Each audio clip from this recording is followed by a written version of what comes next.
Hello everyone, good evening. Welcome to discussion of GS paper 2 of the question paper of UPSC mains 2025. So I and Abhishek sir will deal with the paper, and what we will be doing is we will be dividing subjects. Abhishek sir will take care of governance, I will be taking care of IR and polity. So Abhishek sir, if you could just let the students know what we will be doing in this session. So I welcome each one of you, those who are here as well as those who are watching this session on the live. Uh, so what we have done is that there were 20 questions on the expected pattern. Uh, Viraj sir will be starting off with international relations, for which there were 4 questions, two 10 markers and two 15 markers. I'll be then taking over for the subject of governance and social justice, in which there were 8 questions, 4 10 markers and 4 15 markers. And then Viraj sir will be coming back to take up the Indian polity. Again, 8 questions, 4 10 markers and 4 15 markers.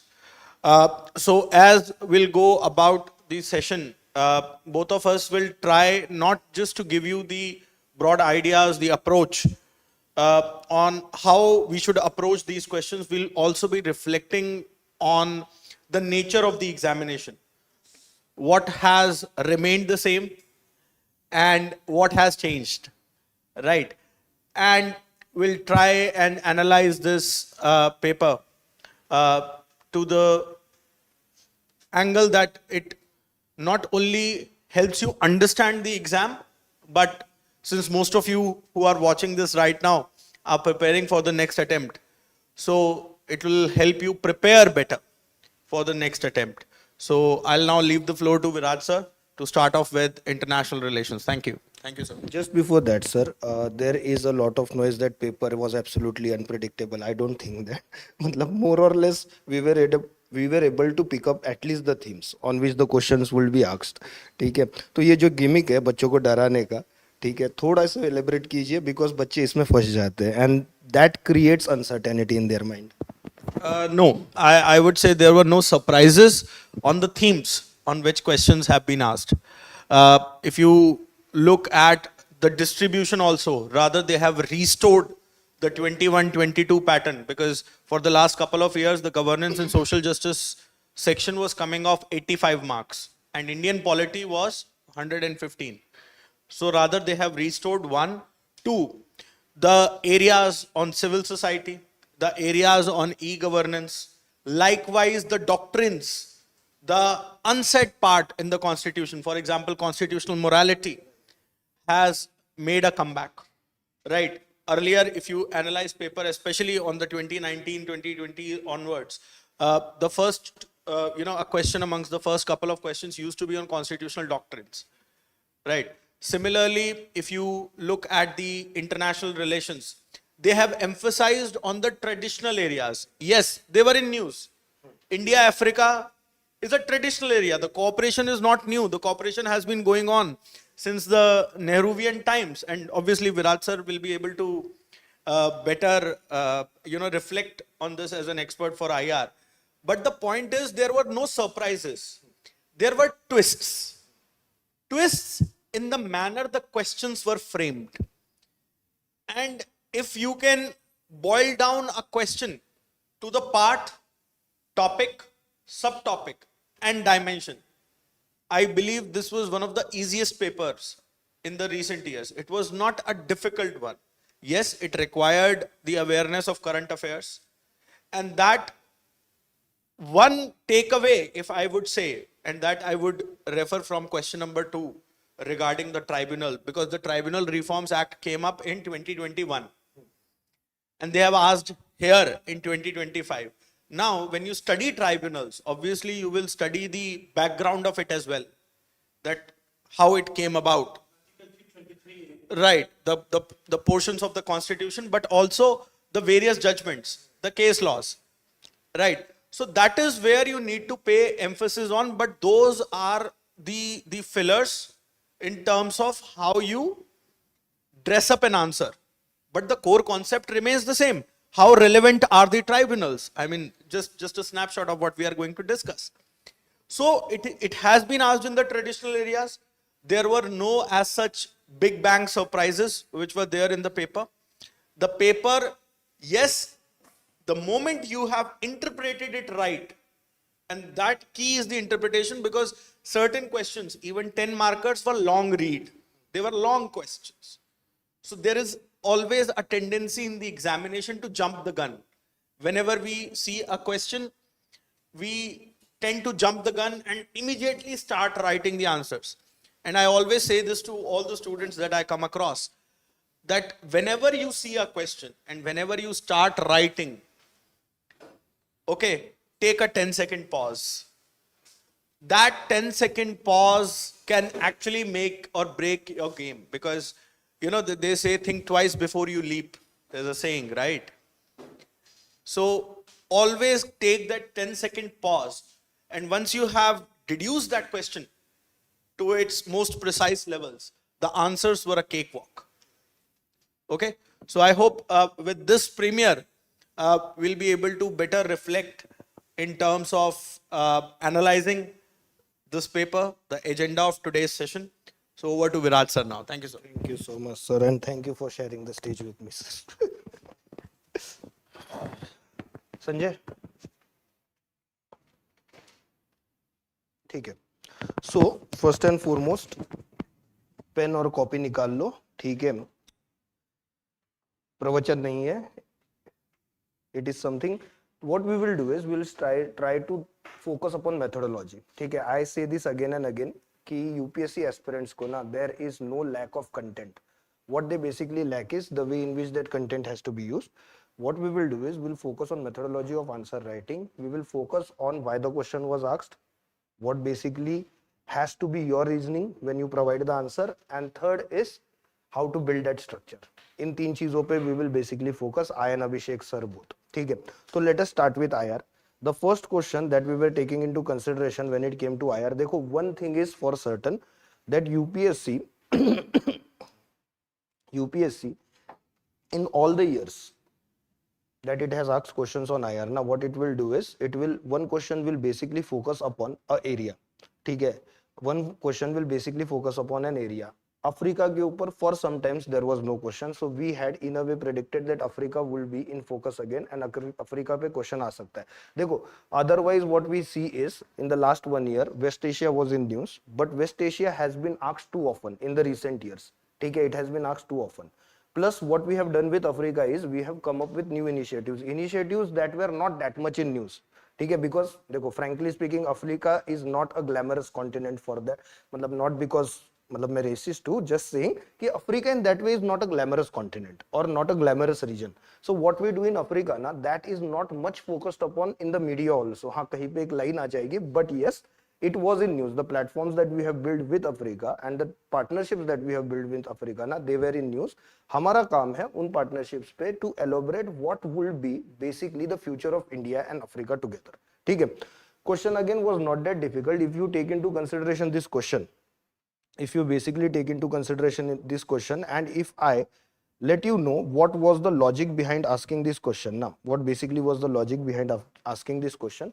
The first thing that you have to understand is whether it is Africa or whether it is any other region or whether it is India's bilateral relation with any country, what UPSC has started doing and what government of India has also started doing.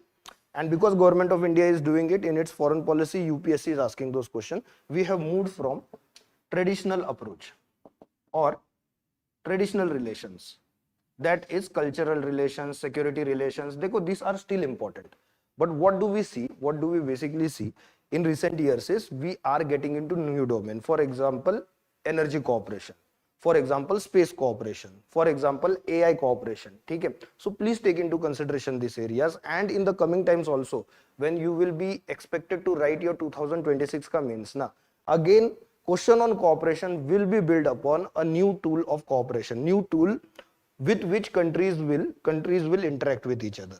ठीक है, maybe space, maybe AI, maybe something else, but abhi UPSC is less and less interested in traditional ways in which countries dealt with each other. So first is that. Second reason is India's global south narrative. ठीक है, देखो, whenever it comes to whenever basically it comes to Africa or maybe Latin America. ठीक है, Latin America is the most ignored continent, I will say, when it comes to UPSC. Maybe next year you will have a chance to write on Latin America.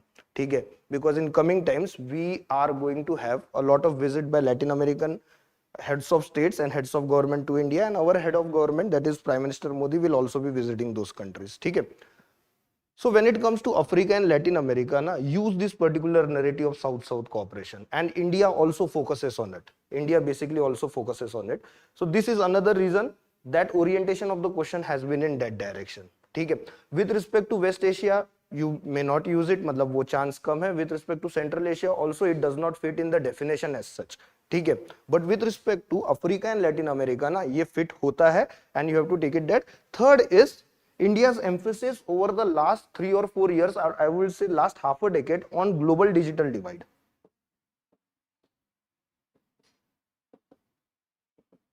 Global digital divide.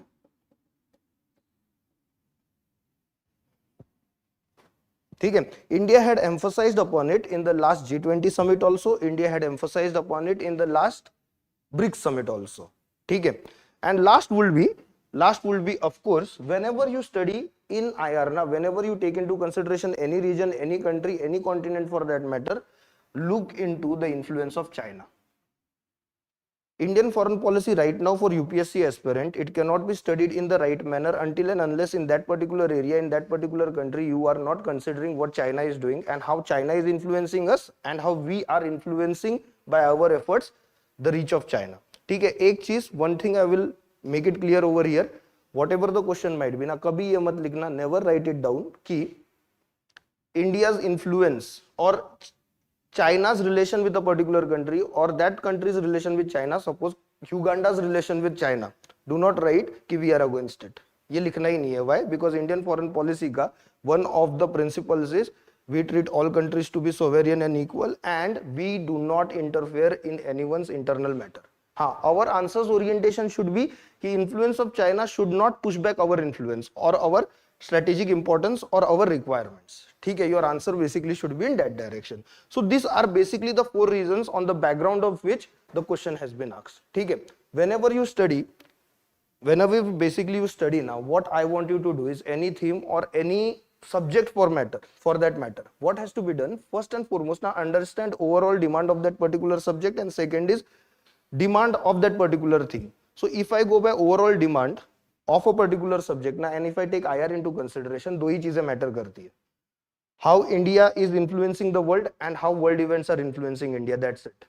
This is overall theme of IR for you. ये दिमाग में रख के पढ़ो, and then each theme you have to take into consideration depending upon it individualist approach that is needed to be built. देखो, if you take into consideration this year's paper and questions now, what we have seen is UPSC has become more specific. It does not mean कि आपके पास लिखने के लिए नहीं है. You have enough to write. ठीक है. One thing that I would basically want you to do is now take into consideration current affairs of last 2 to 3 years rather than just 1 year. Last 2 to 3 years के current affairs now have become important, not just last 1 year. ठीक है, that we will see in polity also and governance also. My emphasis though is कि what has happened today, especially in IR, it has some origin in the last 2 to 3 years. Or connection of the question is such now that you have to build that particular connection. You have to basically build that particular connection, and in this please take help of your mentors. आप ये अकेले नहीं कर सकते. If you do it on your own, you will create a mess. ठीक है, you will basically create a mess. ठीक है. Now let us go back to the question. I will read you the question, and then what we can do is we can basically move ahead and discuss what answer has to be written to it. Answers of this question you will get it tomorrow or day after tomorrow. We'll compile it and we'll provide it to you. So those will be your model answers. चलो. Let us look into the question. What does the question say? Question says India-Africa digital partnership is achieving mutual respect, co-development and long-term institutional partnership. Elaborate. ठीक है. What is the directive word over here? What basically is the directive word over here? Elaborate. ठीक है. Whenever elaborate is your directive word now, what has to be done? You have to basically break down in themes or dimensions. You have to break down the dimensions into sub dimensions. That means आप ऊपर से बोल नहीं सकते. You cannot give surface level information and move ahead and talk about the impact. वो नहीं होगा. You have to detail about that particular dimension, what has happened in it, what has happened in that particular dimension. ठीक है. Second is when you talk about elaborate ना, what is also considered good because you are talking about facts. ठीक है. When it is elaborate ना, you are talking about facts. You are breaking down that particular dimension into sub dimensions ना. So what is considered to be good? Examples. In all the directive words, in elaborate, the requirement of examples is the most. All right, requirement of the examples is the most. And then what has to be done is you have to move towards implications of those dimensions or implications of that particular fact.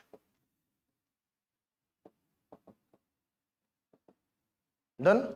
कोई problem नहीं है now with respect to the directive word elaborate. आगे बढ़े. Let us look at the answer now. Okay. ठीक है. I'll read the question once again. फिर से एक बार I'll go through the question. India Africa digital partnership is achieving mutual respect, co-development and long-term institutional partnership. Elaborate. Now यहाँ पे ना please focus upon one thing and that is they have not asked about any specific partnership as such or any specific platform as such. So what has to be done? The platforms that are in work right now between India and Africa, which we have promised to co-develop or already we have co-developed now. You have to bring more and more of those platforms and basically showcase how it is built on mutual respect. When I say mutual respect, then that basically means that we are not making Africa dependent on ourselves.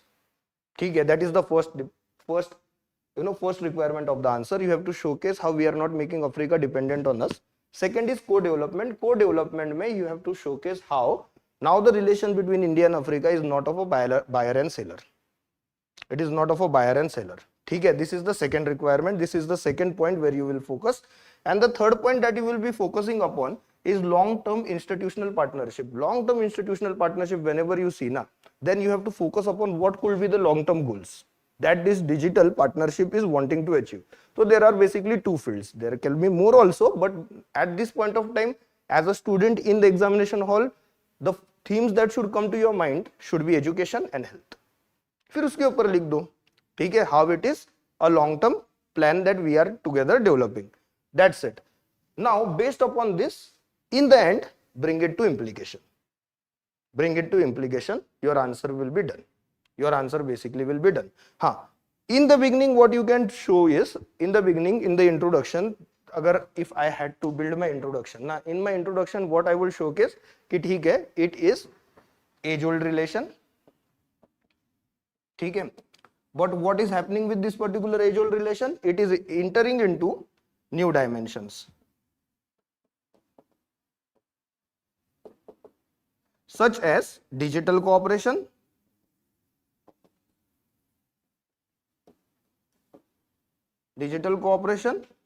which will lead to development of both India and Africa and build a stronger bond. खत्म हो गया. This is your introduction. इससे ज़्यादा there is no need. 10 marker है. देखो in 10 marker ना what I will say is 1 mark is for introduction, 1 mark is for conclusion. इधर ज़्यादा दिमाग मत खपाओ. ठीक है. ठीक है. What I have seen over the period of time is students waste 5 to 10 minutes on introduction itself. जरूरी थोड़ी है. यहाँ पे हम लोग खड़े-खड़े एक introduction बना दिया. That is more than enough. This introduction basically is more than enough. Any doubts till now? Any problems? 1 minute online students say, let me ask. Those online, if there are any doubts, please let me know.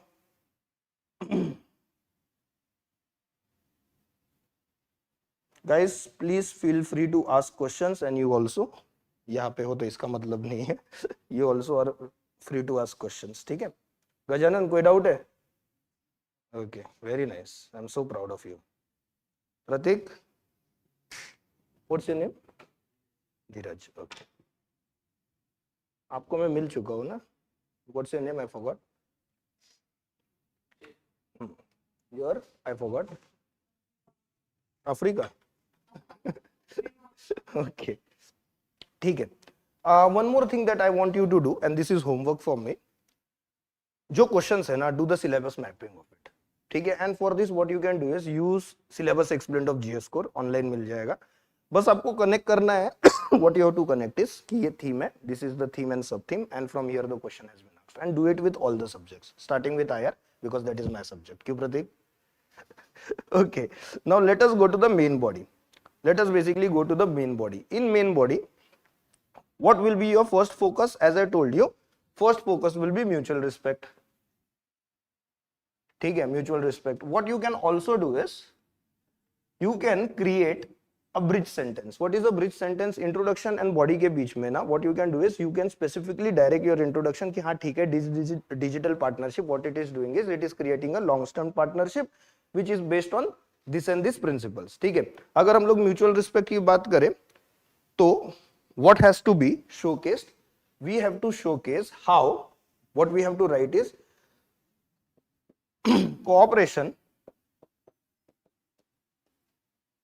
cooperation is based on the principle of equality.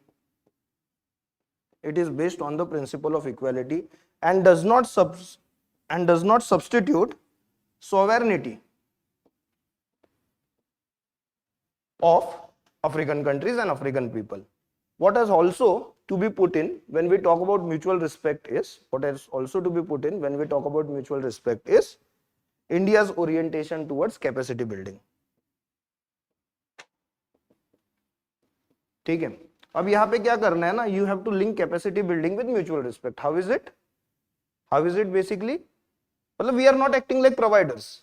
We are not acting like masters. What we are doing is we are making them equal partners. ठीक है, that has to be taken into consideration. Now, when we talk about co-development, यहाँ पे एक example देना था.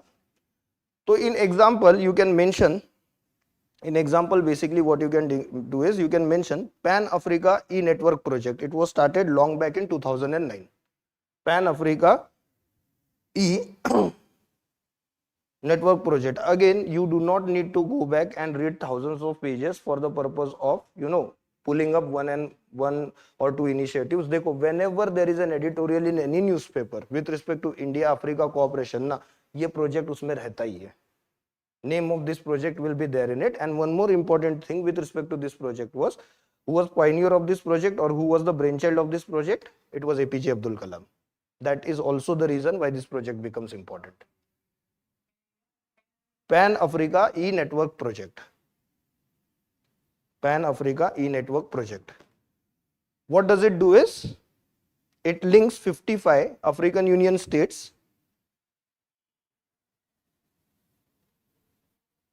for telemedicine, for the purpose of telemedicine and teleeducation.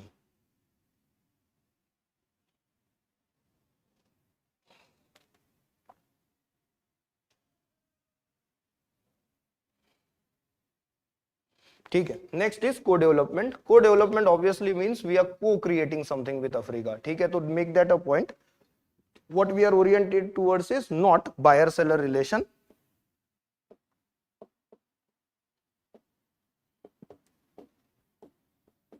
Not buyer-seller relation, but we are oriented towards co-creation.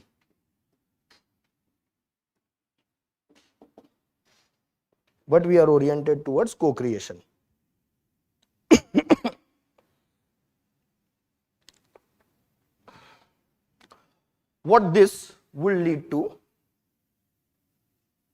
basically will lead to, this basically showcases, क्या हुआ?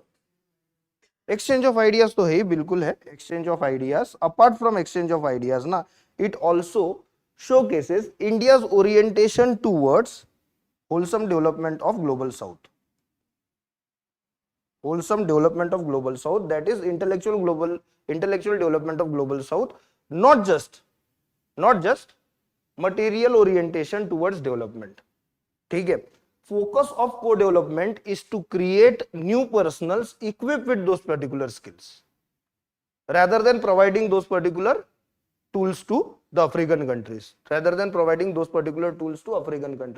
In co-development, your orientation should be first and foremost, while you are giving examples na, first example that you can write is Togo. Why is Togo important? So Togo has signed MOU with IIT Bangalore.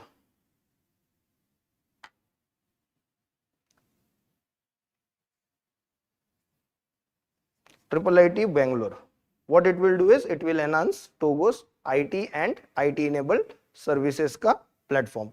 Second is Namibia.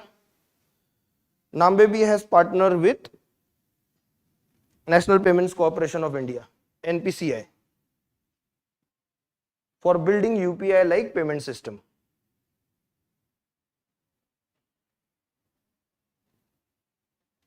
Most importantly, IIT Madras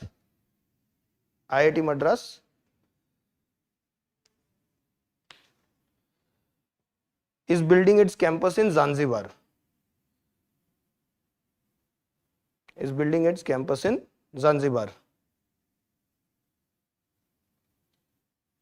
Which will promote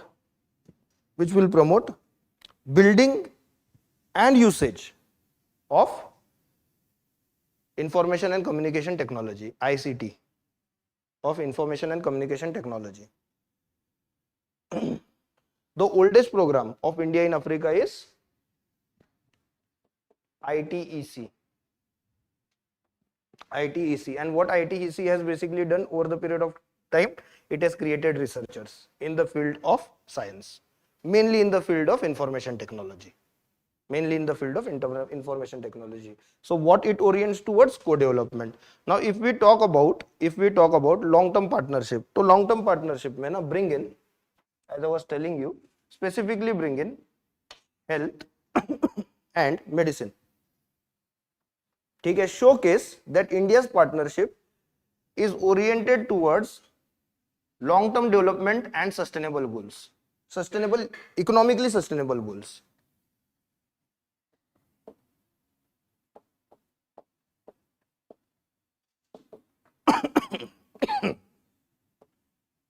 Economically sustainable goals.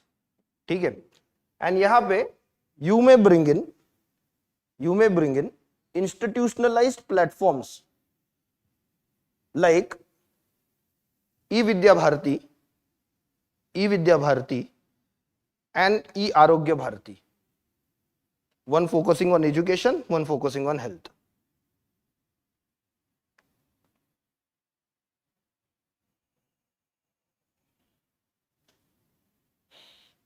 Long-term partnership therefore orient towards training and technology transfers towards African countries, towards the countries of Africa for their development. Technology transfer.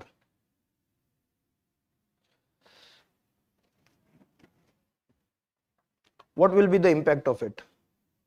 जैसे मैंने बोला ना, take it to implication, but implications ना in the question with the directive word elaborate, it will not have much space. आपको एक छोटा सा impact दिखाना पड़ेगा या implications दिखानी पड़ेगी, that is more than enough. What basically is the impact of this? Obviously, what it will do is it will bridge digital divide in Africa.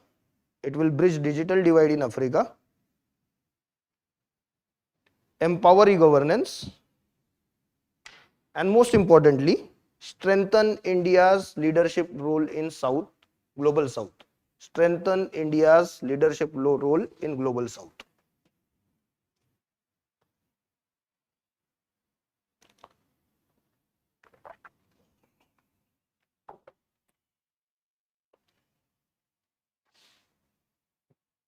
Conclusion में bring in a punchy word. जैसे अगर मैं conclusion लिखता for this particular answer, I would have stated कि these initiatives and the way in which India and Africa are working together, it will create digital inclusivity that will sustain growth of both the regions in long term and basically provide an example of South-South cooperation.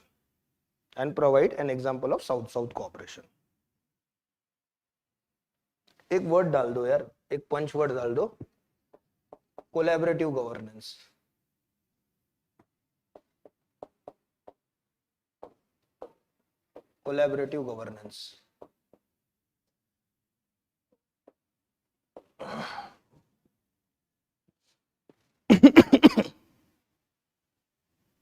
अच्छा, long term में ना I forgot to mention one programme, and that is India Africa digital compact. Very important. I am so sorry, it was recently in current affairs also.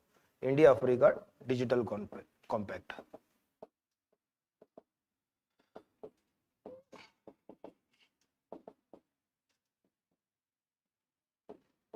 what it is basically, it is it proposes open source long-term framework for sustained digital cooperation. It is basically based upon mutual learning. ठीक है. So way in which information technology will impacts India, Africa will learn from it, and the way in which it affects Africa, India will learn from it, and what they will do is collaboratively they will move towards corrective measures. Collective measures. Done? Any doubts? Prateek, okay, तो बाद में खून पिएगा ना मेरा, हाँ, okay.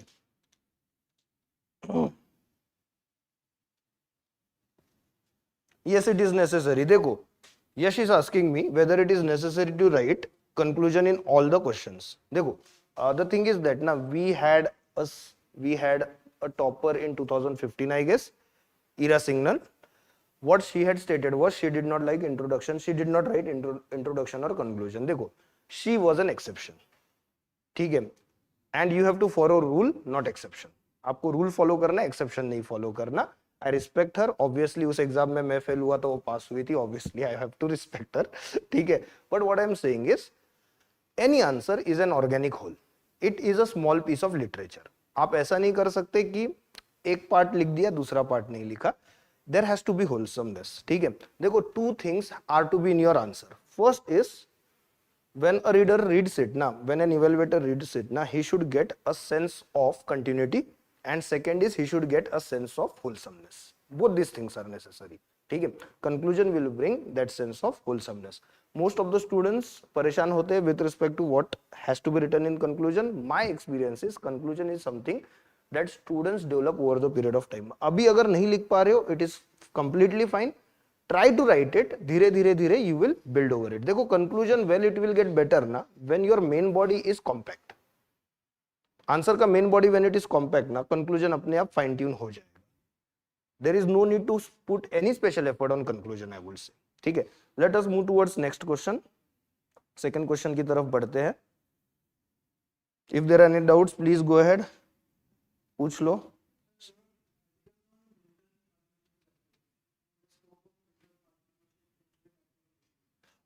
वो digital अब में अगर आता है तो you could put. हाँ. Yes, of course you can expect. ठीक है. Especially when it comes to rare earth minerals, बहुत ज्यादा उस पे ऊपर फोकस है. ठीक है. So one of the areas in which I was expecting questions was this area. ठीक है. rare earth minerals पे cooperation. हाँ. हाँ. हाँ. नहीं समझा नहीं मैं. अरे बिल्कुल पढ़ना पड़ेगा. क्या बोला मैंने? स्पेसिफिक्स में जाओ एंड न्यू एरियाज में जाओ. ठीक है. स्पेसिफिक्स में एंड न्यू एरियाज में जाओ. ठीक है. Let us move ahead now. बिल्कुल, इसीलिए तो आई वाज एक्सपेक्टिंग. ठीक है.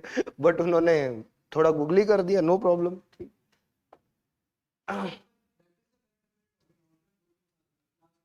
बिल्कुल. अरे what I am saying is, Ayush बिल्कुल सही बोल रहे हो. I am saying is what is in news right now ना, with the help of your mentor, link it to what has happened in the last 2-3 years. Again I am saying don't do it alone. अकेले से नहीं होगा. ठीक है. You will create a mess out of it. Talk to your mentor और उनके साथ मिलके इस चीज को आप जो है ना स्ट्रीमलाइन करो. All right, not you. ठीक है. अभी मुझे जीना है. Let us look at the second question.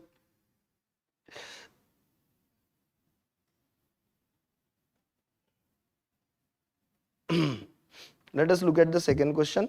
The second question is, with the waning of globalization, post-Cold War world is becoming a site of sovereign nationalism. ठीक है. देखो, now if we concentrate only upon this question, elucidate अभी भूल जाओ. We will come to that. We will come to that particular directive word. But if we take into consideration only the statement now, what it basically means is world is closing down. That is what they are expecting you to comment upon, not comment upon, to elucidate upon. ठीक है. उस पे वो रोशनी डालना चाहते हैं. So what is important over here? Again, examples are important to showcase कि this is how we are basically moving towards the idea that is opposite to global village. ठीक है, idea that is opposite to global village. And specifically what they have done is they have used this term Cold War, post Cold War. Why post Cold War the term has been used? Because post Cold War was considered to be an era which will be liberal, mainly when it comes to foreign relations में ना, mainly when it comes to relations between the countries and how they deal with each other, less restrictions on each other and less restrictions on overall connections between different parts of the world. तो हमें बताना है कि how it has gone in opposite direction, ठीक है. But still in the end what you have to bring in, ये completely खत्म नहीं हुआ, ठीक है, ये completely खत्म नहीं हुआ. And when they talk about sovereign nationalism, that means decisions for a country will be taken, decisions by the administrators of the country will be taken by looking inside the country rather than cooperation with other countries, ठीक है. और यहाँ पे obviously our friend Trump will come in, he has to be mentioned. All right, when you talk about this question ना, background क्या है इस question का? सबसे पहले अब ये 2-3 words लिख लेना अपने आंसर में, whenever they come, whenever you find answer or whenever you find the question in that direction. First is retreat of globalization, थोड़े punch words, retreat of globalization.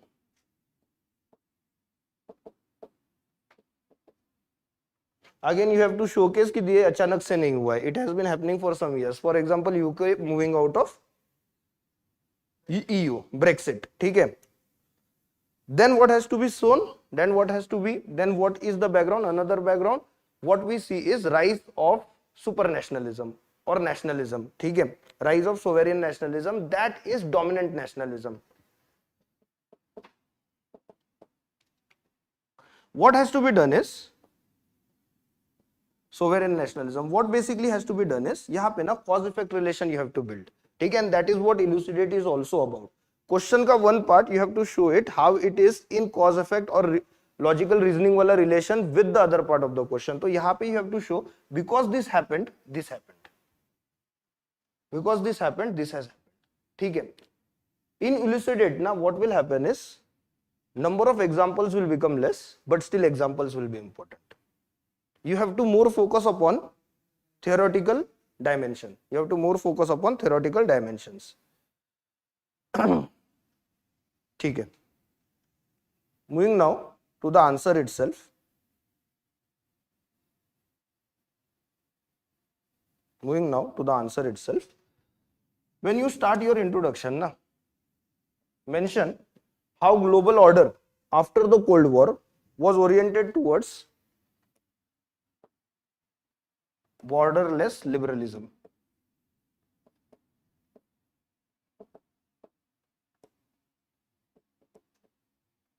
Which focused upon creating a global village.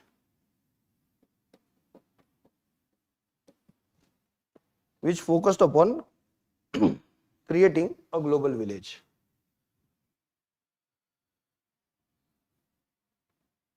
However, what has been witnessed? However, retreat of globalization and resurgence of sovereign nationalism has been witnessed. Retreat of globalization and resurgence of sovereign nationalism has been witnessed, which prioritizes domestic interest, cultural identity, and political autonomy.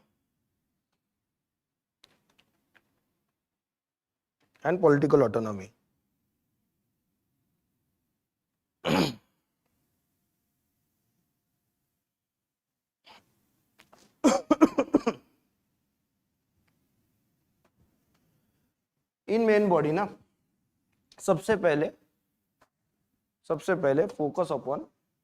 focus upon waning of globalization or retreat of globalization, provide reasons for that.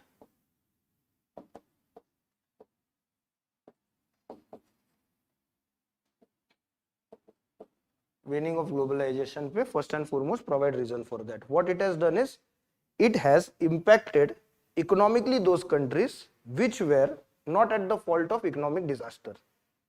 Best example of it is 2007 lemon brother crisis और global depression. So सबसे पहले लिखो what the countries have seen over the period of time is they getting affected economically by something for which they were not the reason. They were not the reason. तो पहले economic reasons.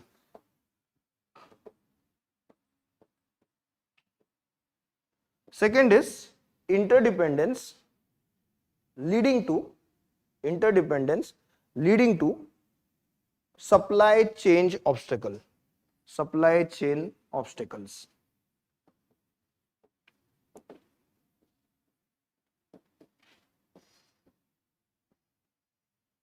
Again, best example over here is COVID-19. Because we were so much oriented towards, the world was so much oriented towards global supply chain, what happened was, it created an obstacle in that supply chain, and what it led to is inflation, causing economic problems to the countries. Political dimension.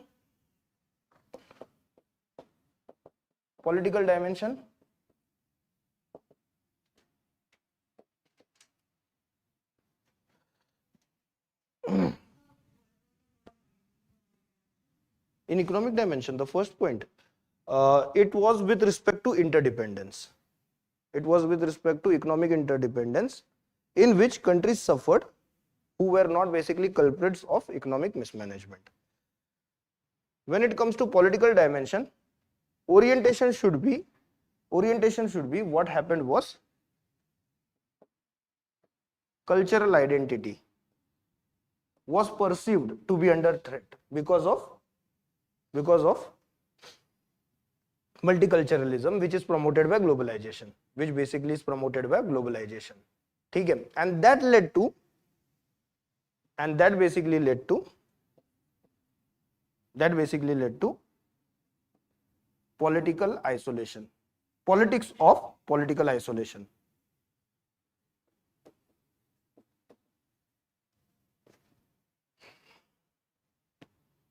यहाँ पे what can you do? Provide examples of anti-migrant migration policies taken up by countries. You can provide examples of Hungary, you can provide examples of Poland, you can provide example of United States.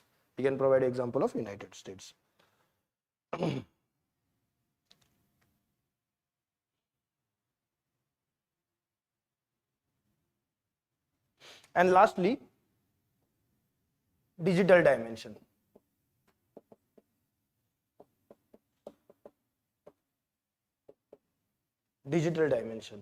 In digital dimension, what has happened is there has been weaponization of digital space, and because of the weaponization of digital space, countries are less willing to cooperate with each other or come together when it comes to securing their cyberspace.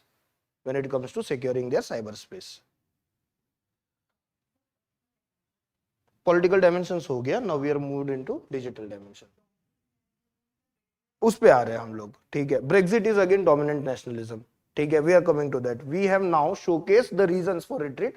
Now what we'll do is we'll basically connect them to rise of sovereign nationalism, ठीक है. वही elucidate का मतलब वही होता है, build a cause effect relation.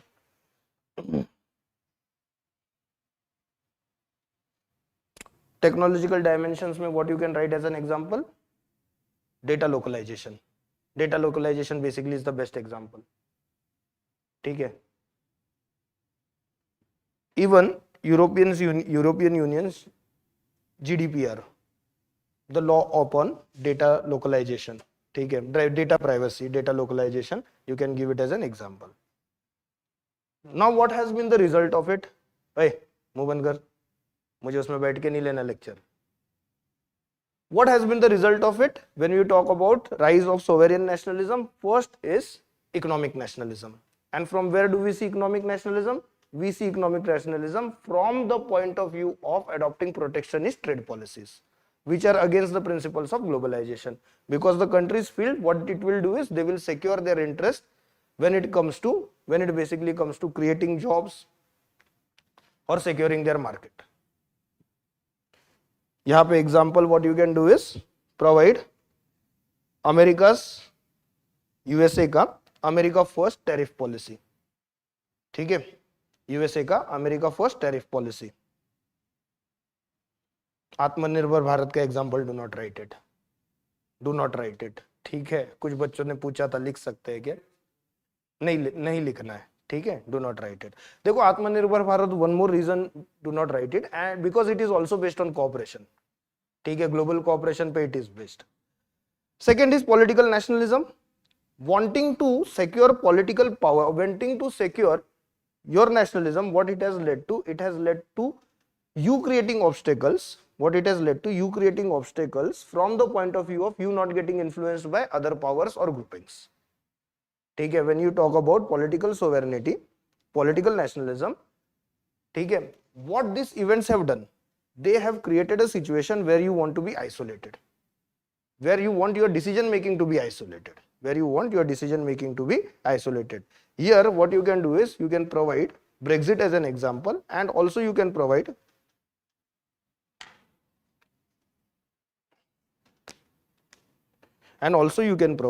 unwillingness of Eastern European countries to join European Union. At one point of time they were willing to join, तब European Union बोल रहा था you are not meeting our standards. Now European Union is asking them to join, they are saying नहीं, we do not want it, we are not interested. All right, that can be provided as example.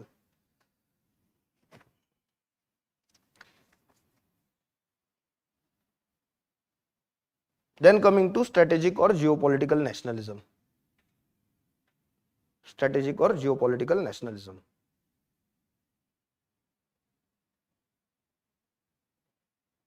What countries have done is they have focused, what has happened because of this, they have focused on their areas of influence. They have focused on their areas of influence which are oriented towards securing their geopolitical interest. Best example here is Russia and Ukraine. Russia wants to secure its area of influence, ठीक है। that is the reason what it has not let Ukraine to join the NATO. अब इसमें ये नहीं लिखना है कि Russia सही है गलत है, बस एग्जांपल देके छोड़ दो, हाँ। This is geopolitical. So geopolitical nationalism again has to come as a dimension. When it comes to sovereign nationalism, ना, these are different dimensions under which sovereign nationalism is defined. ठीक है, कुछ डाउट है आपको? ठीक है, okay. What's your optional? हाँ, sociology. Okay.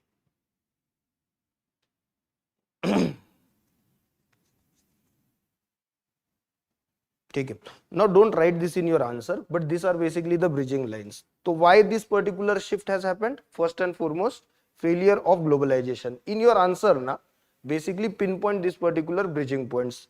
First is failure of globalization to distribute benefits equitably. Failure of globalization to distribute benefits equitably.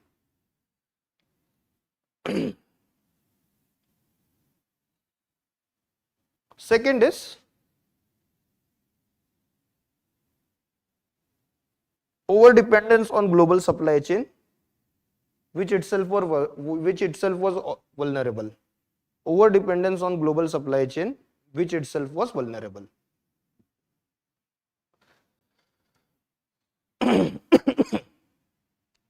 Third, I would say aspirations of emerging powers.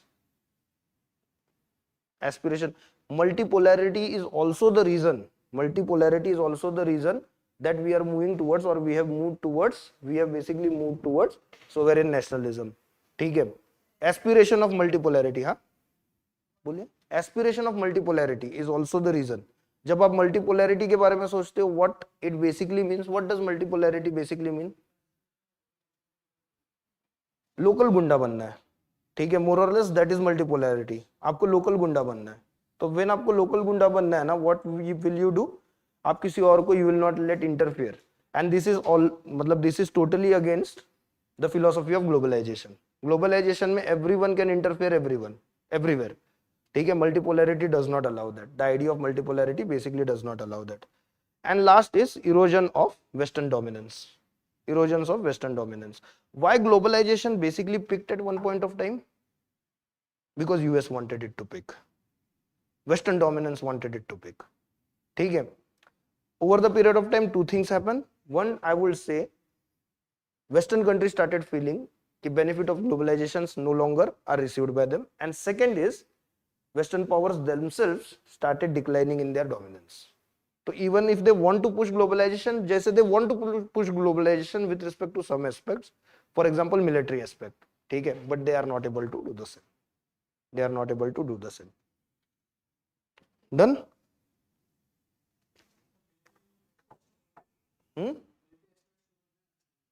You can write military aspects when you talk about geostrategy. उसमें include कर दो, don't write it separately. हाँ? You can write about it, but it is dangerous area to get into. ठीक है? But then you will be tempted to write about a country जिसके बारे में आपको गलत नहीं लिखना एग्जाम में. ठीक है? So beware of such ये. All right. You can write about it. There is no doubt, but use दूसरे country का example. बिल्कुल ले सकते हो, बिल्कुल ले सकते हो. ठीक है, बिल्कुल ले सकते हो. ओके, आगे की तरफ बढ़े, नेक्स्ट क्वेश्चन की तरफ. Let us go to. इसके बाद I will take a break and Abhishek sir will. अरे बाप रे, इसमें लिखू किधर, कोई बात नहीं. Okay, question on energy security. Question on energy security. Now this question becomes important from the backdrop of what has been happening between India and US, from the point of view of we stating to the US कि हमारी energy security के लिए some things are to be done and some things are necessary. Some things are to be done and some things are basically necessary. ठीक है, आगे चले गए क्या? एक क्वेश्चन. ठीक है. So let us read the question.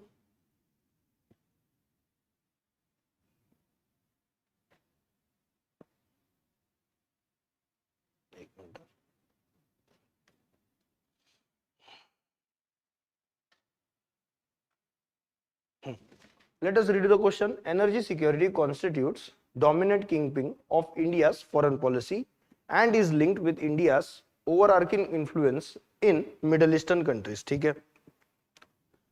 How would you integrate energy security with India's foreign policy trajectory in coming years? क्या क्वेश्चन बना है. ठीक है.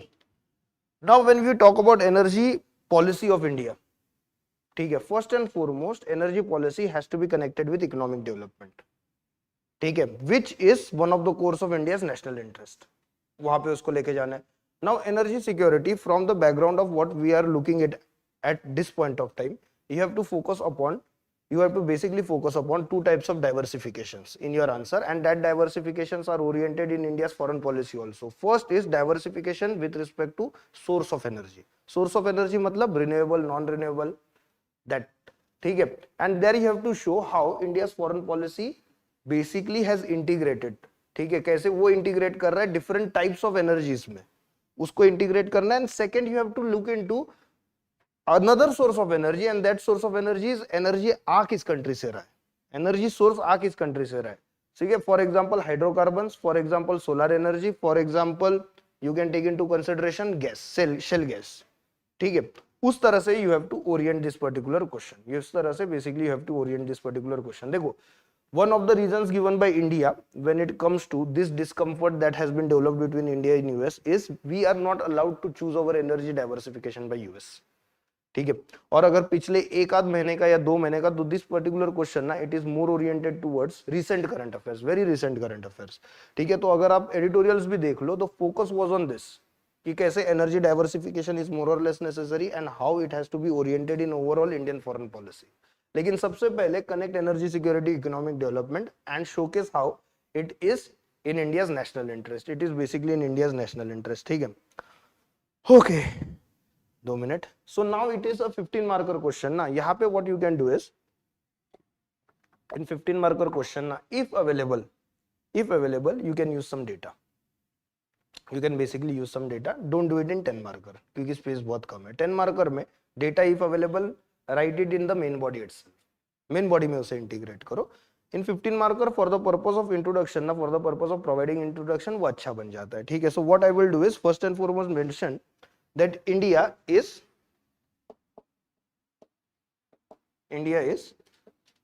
third largest energy consumer.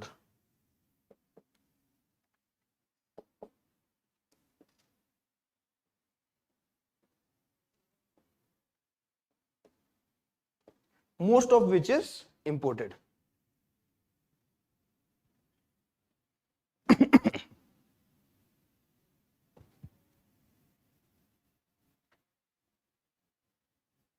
Thus,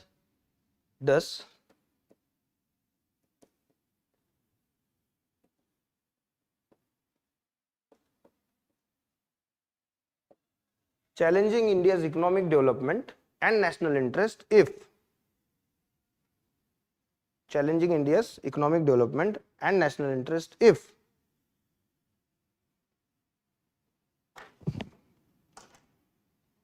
country's foreign policy is not oriented towards securing the goal of energy security.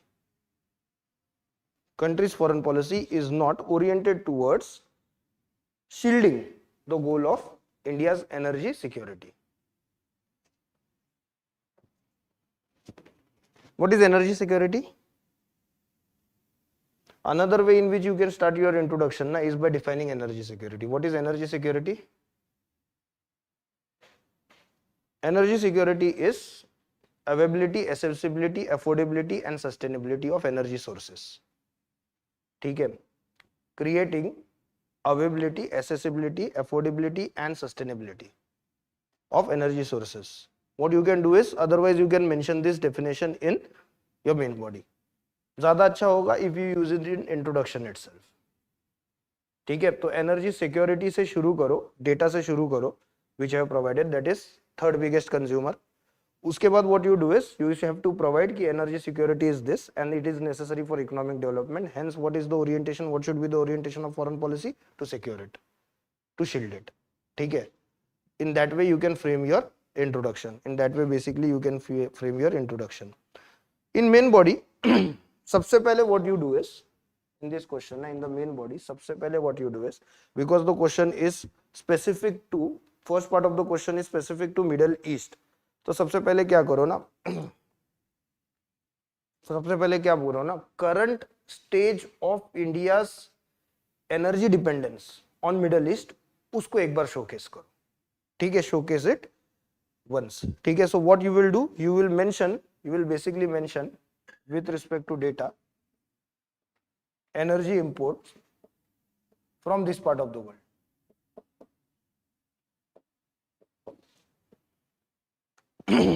And in that also, what you may do is, you can write in specifics. In specifics, you can write the countries that are more important. For example, with respect to crude oil, Saudi Arabia, ठीक है, Iraq, UAE. With respect to natural gas, Qatar. ठीक है, yes, बिल्कुल 100%, 100%, 100%. So that you have to basically mention. ठीक है, that you have to basically mention. Second thing, with respect to energy, what you can also show is not just buyer-seller relation, but also investment wala aspect. But also investment wala aspect. For example, we have invested in Abu Dhabi's offshore fields, and also cooperation between Aramco and Reliance. And also cooperation between Aramco and Reliance.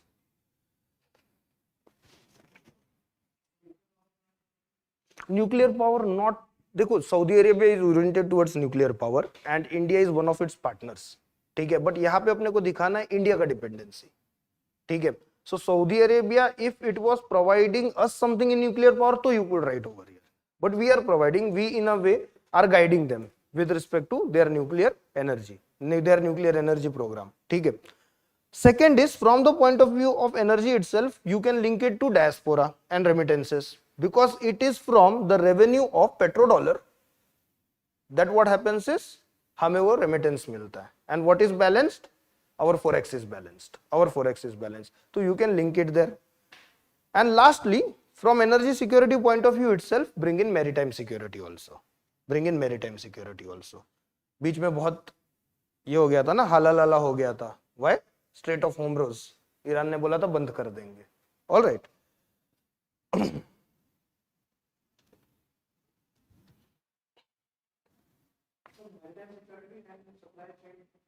100%. You have to, you can do that. Okay. Now let us move towards integration of energy security with foreign policy trajectory. When we talk about integration of energy security with foreign policy trajectory. Now, what first and foremost you have to do? You have to mention diversification and resilience. How we have to build diversified energy sources and how we have to build resilience with respect to our energy security. तो यहाँ पे first mention what we have done is we have expanded beyond our traditional source of energy. ठीक है? So now what we are doing is we are looking into Russia as a source of energy. We are looking at US shale oil and shale gas. Africa, for example, Mozambique. Mozambique is turning out to be, I will say, the most important country for us when it comes to energy in terms of when it comes to energy. Now, Mozambique, Africa का सबसे important country, it is turning out to be. First, it was Nigeria, but the problem with respect to Nigeria is कि वो उस तरफ है, ठीक है? तो transportation cost was more, so we were also, सिर्फ हम लोग जो है ना कोऑपरेशन बनाने के लिए वी वर इन्वॉल्विंग, ठीक है? We did not develop it, we did not prosper it that much, but Mozambique के साथ जो है we can move forward. And as per Trump also Pakistan, don't write this is only for fun. Trump बोला ना पाकिस्तान से खरीदेंगे, ठीक है? Okay. what we are also doing is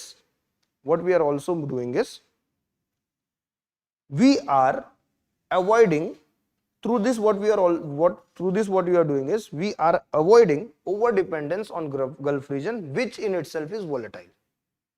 ठीक है? which in itself is volatile. तो यहाँ पे ना दो चीजें लिख लो, over dependence on a particular region, that is Gulf. ठीक है? तो पहला तो है कि it is volatile. Second, what you can also mention, a passing reference, what you can do is India's relations with Gulf countries traditionally have been from the lens of Pakistan, which we do want to avoid at this point of time. ठीक है? समझाऊंगा किसी दिन आराम से lens of Pakistan क्या मतलब, how India will, what type of relation India will have with Saudi Arabia. Na Saudi Arabia traditionally has decided that on the basis of Pakistan's lens. वो कम हुआ है, but there is a chance for resurgence of it. In foreign policy, nothing is permanent. Second is of course India's orientation towards strategic oil reserves and infrastructure diplomacy. Strategic oil reserves and infrastructure diplomacy बहुत important है. This point has to be written. This point basically has to be written. Why? Because it will enhance, and infrastructure diplomacy.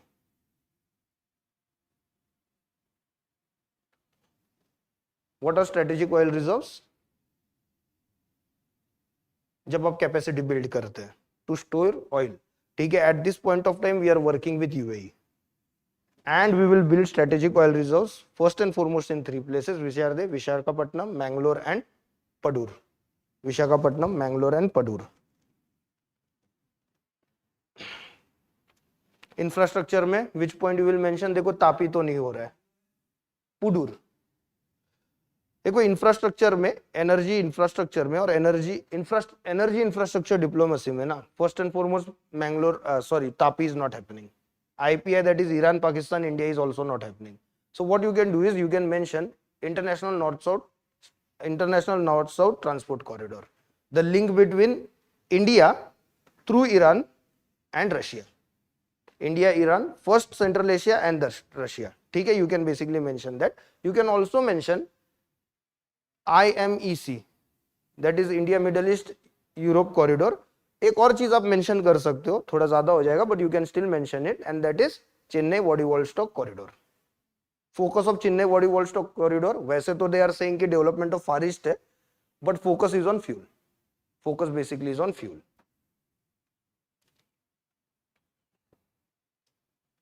Then of course what you can mention is transition to renewable energies. Renewable energy के diplomacy के बारे में थोड़ा सा लिख दो. And यहाँ पे most important right now, solar बिलर नहीं, first point should be green hydrogen. ठीक है? Green hydrogen is the new celebrity you can say. And then you can talk about solar. तो वहां पे what you can write is, you can write about international solar alliance, wind energy projects, for example wind energy corridor between UAE and India, wind energy corridor between India and UAE. In it, what India is also doing, India is moving towards being a collaborator. ठीक है, so what we are pushing for, we are pushing for exchange of technologies and also pushing for our own investments into those particular projects. We are basically pushing for amalgamation of technology and we are looking for amalgamation of investments. Again यहाँ पे focus क्या होना चाहिए, we are doing it with global south, most importantly we are doing it with global south. अच्छा, green hydrogen में ना Saudi Arabia के साथ जो हमारा contract है, that mention not only green hydrogen, we have to also show कि किसके साथ हम लोग ये कर रहे हैं. तो it is Saudi Arabia. Saudi Arabia is basically the first country जिसके साथ we are doing it.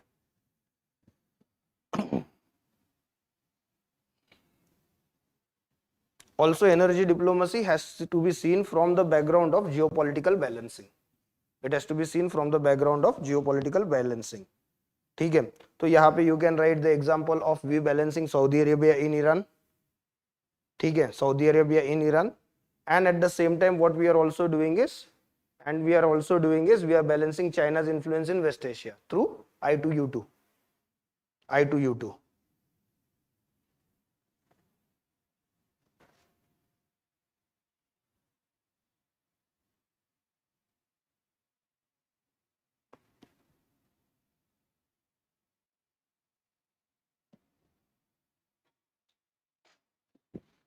In the conclusion ना, एक punchline, and that is energy security will remain driving axis of Indian foreign policy.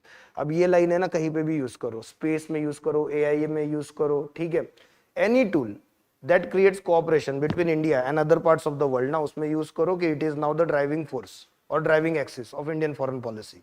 ठीक है, and फिर दिखाओ कैसे, in short मतलब right diversification, right green energy partnership ऐसे हो रहा है और उसे छोड़ दो.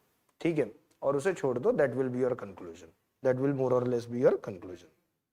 ड्राइविंग एक्सिस लिख दो, ड्राइविंग इंजन सब लिखेंगे थोड़ा अलग, डाइवर्सिफाई. ठीक है, okay.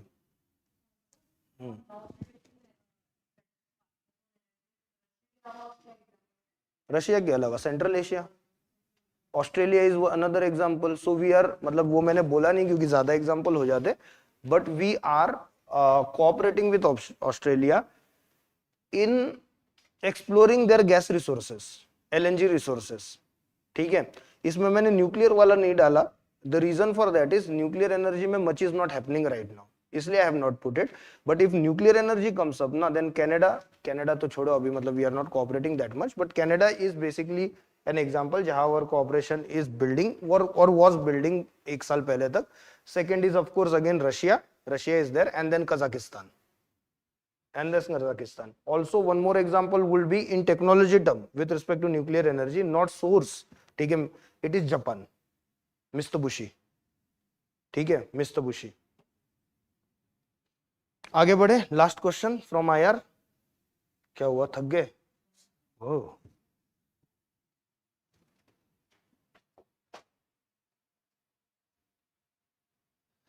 okay. This is one of the questions ना, which almost every year you can expect. अगले साल भी you can expect, even if they have asked this question this year. That is reform in UN, जो कभी नहीं होगा, but ठीक है. चलो, let us now first and foremost look into the background of this particular question. Question पढ़ लेते. The reform process in United Nations remains unresolved because of the delicate imbalance of East and West and entanglement of US versus Russo-Chinese alliance. Examine and critically evaluate the East-West policy confrontation in this regard. सबसे पहले background of the question, on what basis the question has been asked. बहुत लंबा question दे दिया है, so this is another factor that you have to take into consideration when you are writing the exam next year. थोड़ा सा speed up करो in reading the question. ठीक है, थोड़ा सा speed up करो in reading the question. Let me tell you, length of answer will not differ. देखो, लंबा क्वेश्चन मतलब दो चीज है. First and foremost, it may be too many things to be discussed, or it may be specifics. Surprisingly UPSC में ना, it is specifics, not too many things to be discussed. It is specifics that they are going after. तो याद रखो, question लंबा है इसका मतलब ये नहीं you have to write too many things. Question लंबा है, फिर भी what has to be done, you have to narrow down. your focus area.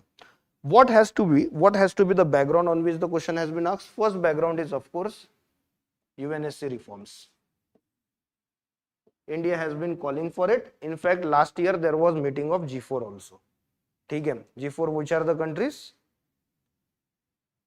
G4 है गजानन है ना? So it is India, Brazil, Japan and Germany. These are the 4 countries who want to be permanent members of UN Security Council. That is G4. That basically is G4. And that is the reason ये question focus में आया या UNSC reforms focus में आया. ठीक है. Moving on. Second focus of the question. Second background of the question. देखो, you here now what you have to do is you have to showcase. You have to basically showcase कि UN reforms not happening. One of the reasons for it is inability of UN basically to balance the issues from East and West. ठीक है. और यहाँ पे ना specifically they are asking how United States and the alliance of Russia and China ना, they are basically complicated things. They are basically getting things complicated. तो specific example में obviously what will come in? Ukraine Russia.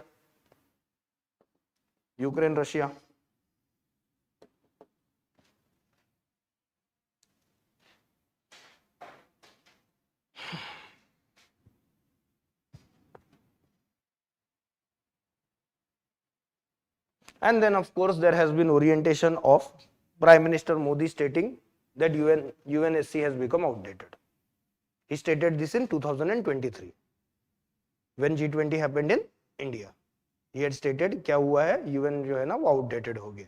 So you have to link these 3 things. You have to more or less link these 3 things. ठीक है. Yes, we'll come to that. अभी आ रहे हैं उसके ऊपर. चलो, now let us move to the question itself and the directive words. देखो directive words यहाँ पे 2 है. First is examine and second is critically evaluate.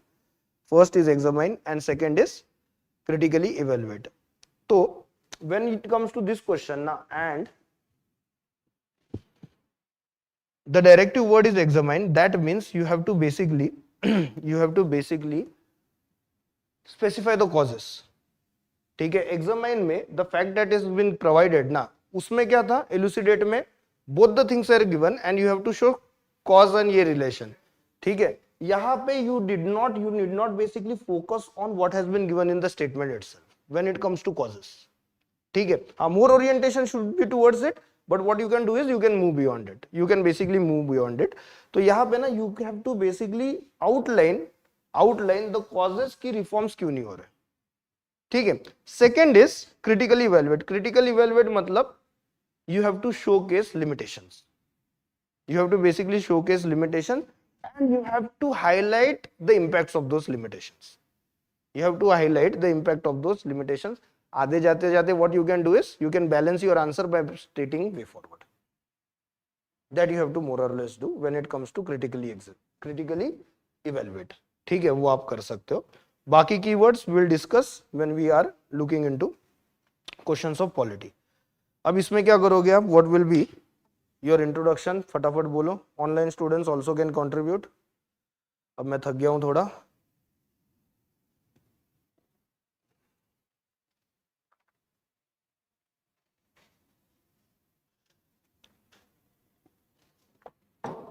Okay, how will you start this answer, Gajanan?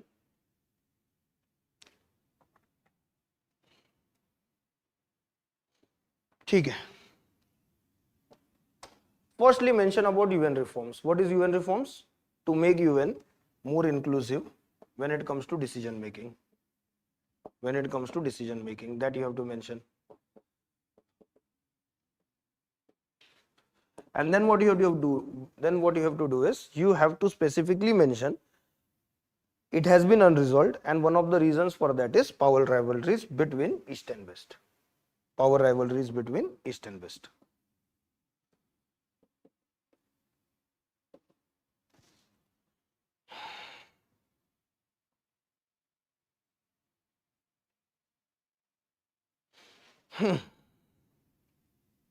Now, coming to the main body,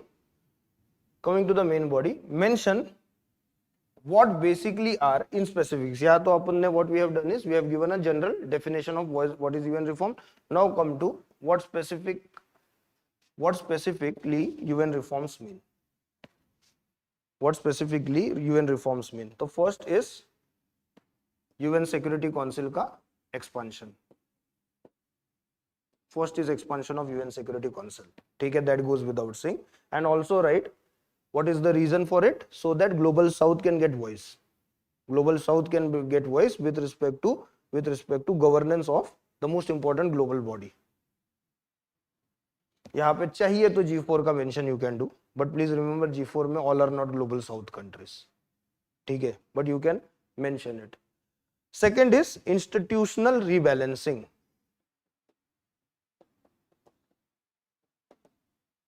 Institutional rebalancing.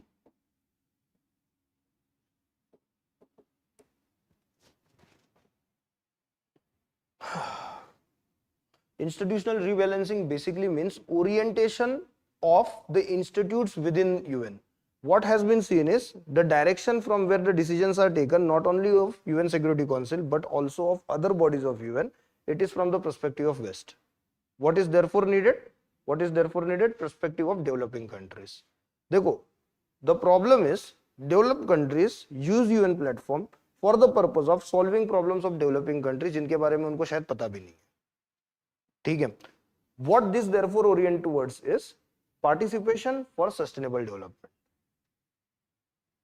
ठीक है, और rebalancing, institutional rebalancing for the purpose of sustainable development in various fields.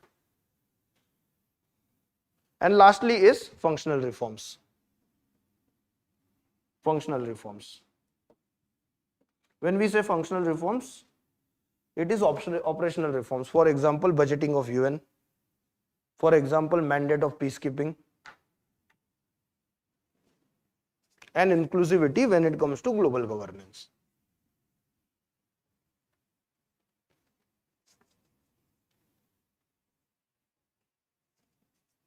Okay, now let us come to causes of, जैसे मैंने बोला ना, keyword here is examine. So let us look into broader causes जिसके वजह से UN reforms are not taking place in the backdrop of East-West confrontation. ठीक है, यहाँ पे सिर्फ अपने को we have to not take into consideration Russia and US and Russia alliance. ठीक है, सिर्फ वो नहीं करना है. East-West confrontation in broader terms we have to look into and why it is not causing UN reforms. First reason, what does US and Western Bloc do? Supports incremental reforms, but not dilution of power.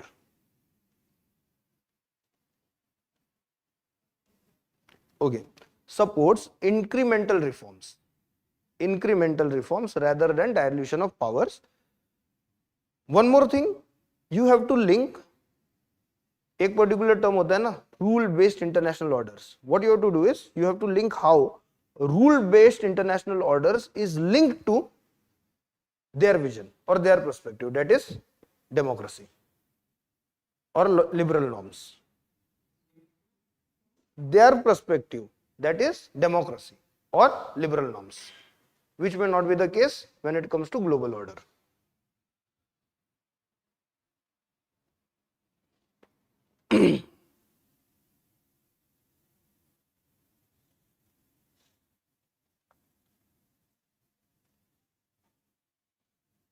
Then it comes to global aspirations not supported by global unity. Global South's aspiration not supported by their unity. ठीक है, so this is also basically a confrontation between East and West. Why? Because the East and the countries of the East are used as mohra from the point of view of West. Lastly, then basically come to Russia-Chinese axis. Then lastly come to Russia-Chinese axis.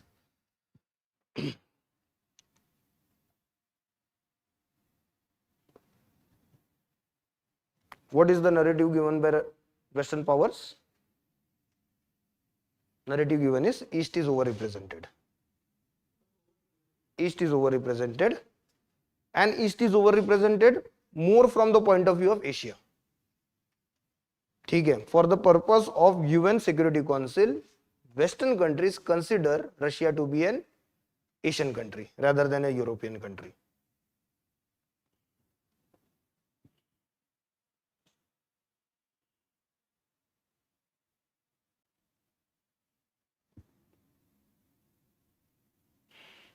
Factors for those confrontations.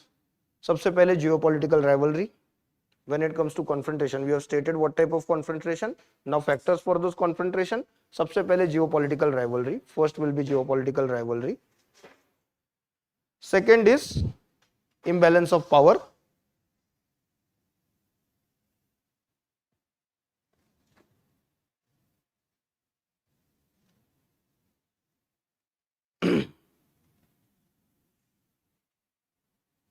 And third will be institutional dependency on West, which the East now does not want.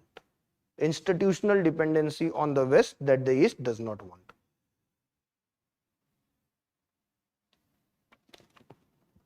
Critical evaluation, what can be provided? As I told you, critical evaluation mein what has to be done? Limitations have to be provided of this particular relation. What it does is, it creates stalemate. It creates stalemates with respect to the working of UN. It creates stalemates with respect to the working of UN, and what it leads to? Legitimacy crisis. What it leads to is legitimacy crisis.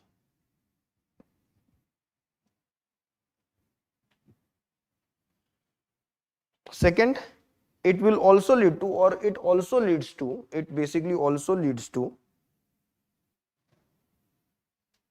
Western countries' selective multilateralism, which is inconsistent with, which is basically inconsistent with its protections and privileges in the framework of UN.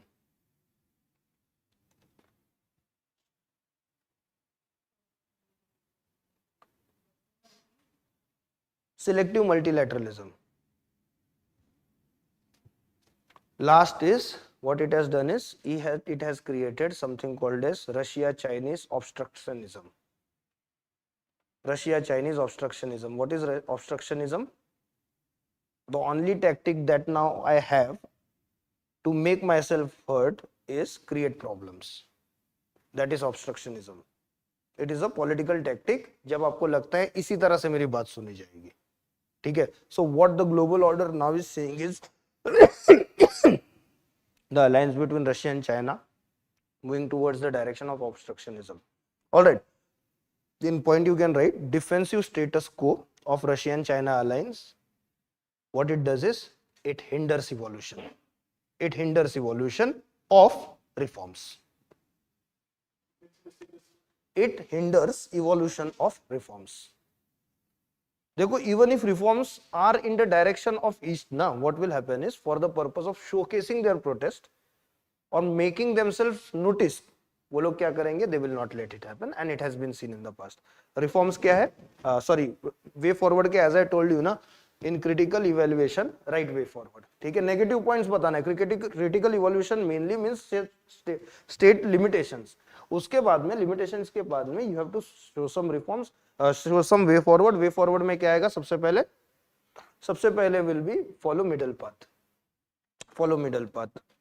So what can be done is, you can expand seats of non-permanent members.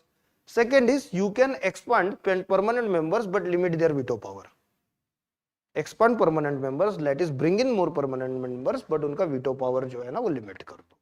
All right, that can happen. Second is democratize global governance. When I say democratize global governments, when I say democratize global governance, that basically means he enhance the role of multilateral institutions. For example, G20, BRICS, and other regional forums.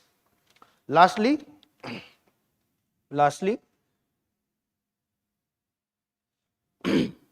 what G4 has to do is provide for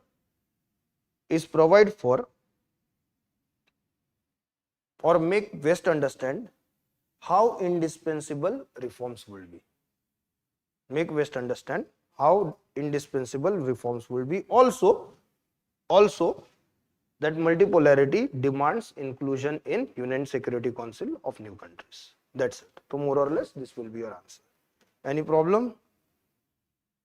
So we are done with 4 questions of IR. We are done with 4 questions of IR. If there are any problems, if there are any issues, please go ahead, ask me.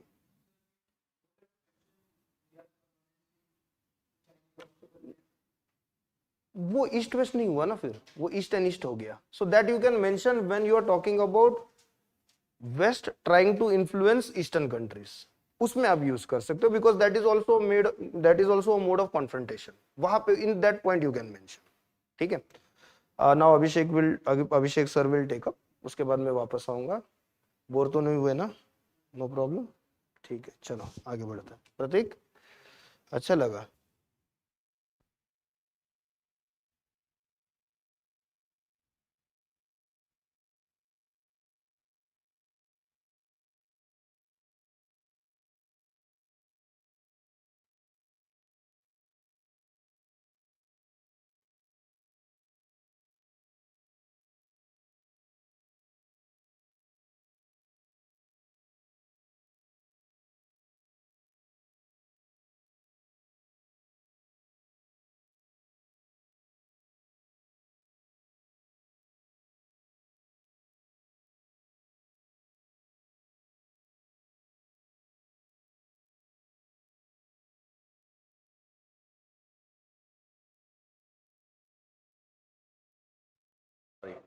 Is it fine now? Okay. So after that exhaustive discussion on IR, wherein Viraj sir covered the entire length and breadth of the issues that were involved, let us take up the topics which are related to governance and social justice. So before I actually get into the specific questions, let me highlight a basic trend. The basic trend entails that roughly 2020 to 2022, there was a jostling which was going on between the polity and the governance and social justice section, in the sense that they used to dwindle 85, 115. The IR part has remained constant at 50 marks for as far as I can remember, right? And traditionally they have been question number 9 and 10 and question number 19 and 20. Because governance and social justice comes across as a close cousin of Indian polity. So while in polity you largely deal with the structural aspects, right?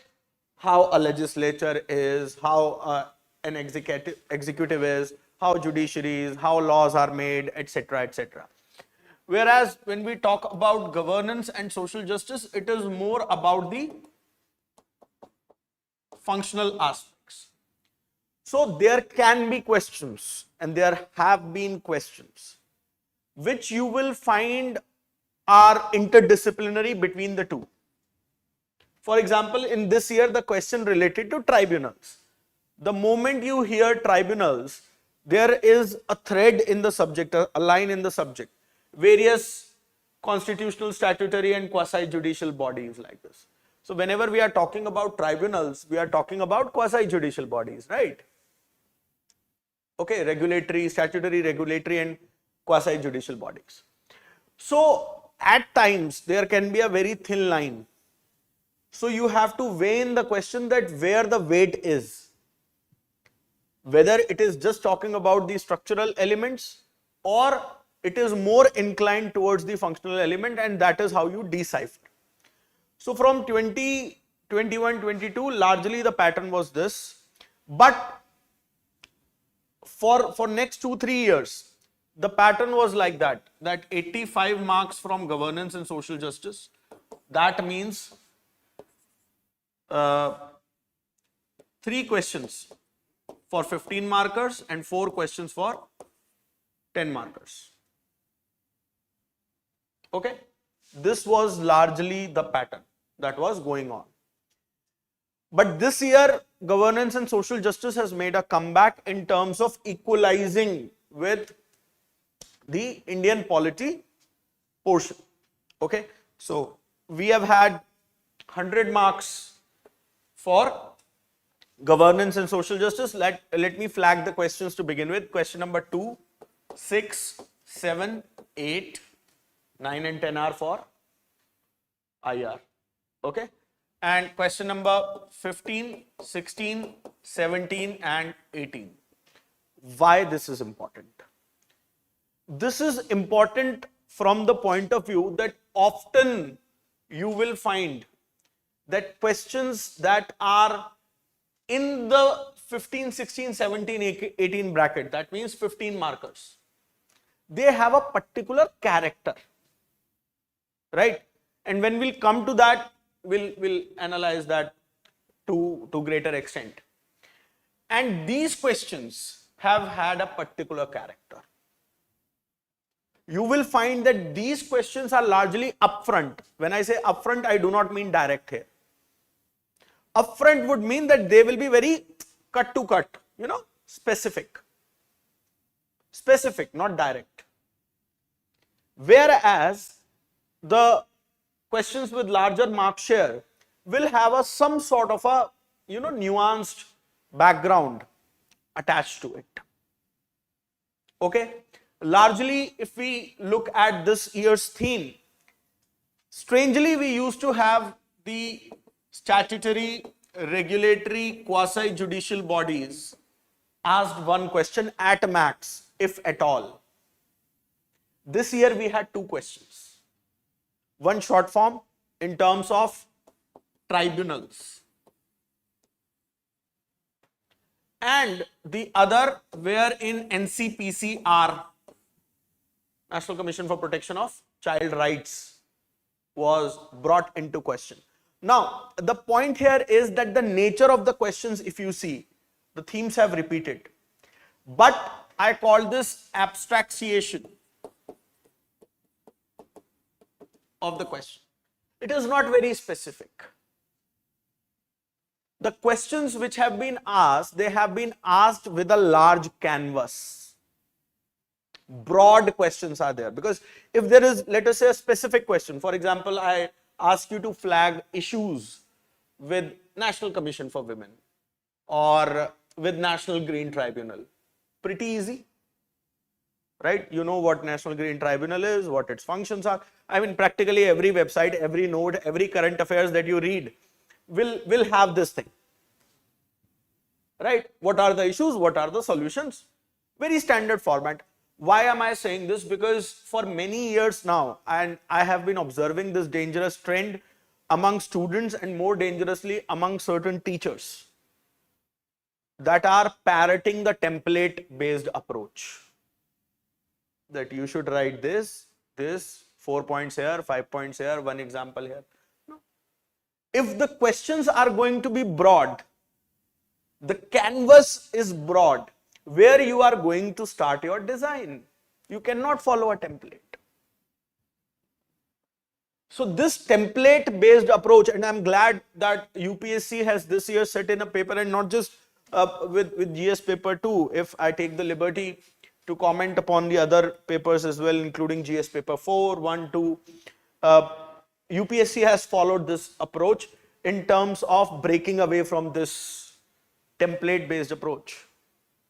Because this template based approach is the single most dangerous thing, because it saps your ability to think. You are not able to think, you just know the mechanism that, okay, this is how I am going to find certain points and all that. All right. So with this broad premiere, let us take up questions, and I'll be following the same methodology that I spoke about in the very initial part of this session when me and Viraj sir were together. That always we need to zero down in terms of the idea. See, the syllabus is vast. It is better we demarcate our focus area which we need to address. Because otherwise you will be roaming around like a postman without a specific address, searching for that house to deliver the letter. So I'll be following the same methodology, reducing the question down to the subtopic level, right? Creating the dimension, reflecting on the concept. Because every question, mind you friends, ladies and gentlemen, boys and girls, that every question out there is a test of a concept. It is always going to test a concept, or let me put it in this manner, a set of concepts.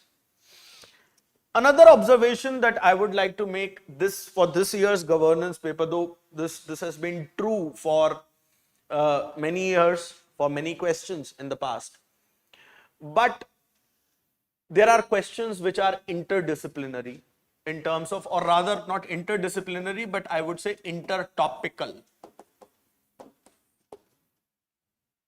And this intertopical, interlinkaged approach is critical to governance and social justice. It is almost the lifeblood of the subject. Why am I saying so? Because imagine a question on local government, the decentralization of powers up to local levels, right? Challenges therein and things like that. Imagine a question like that.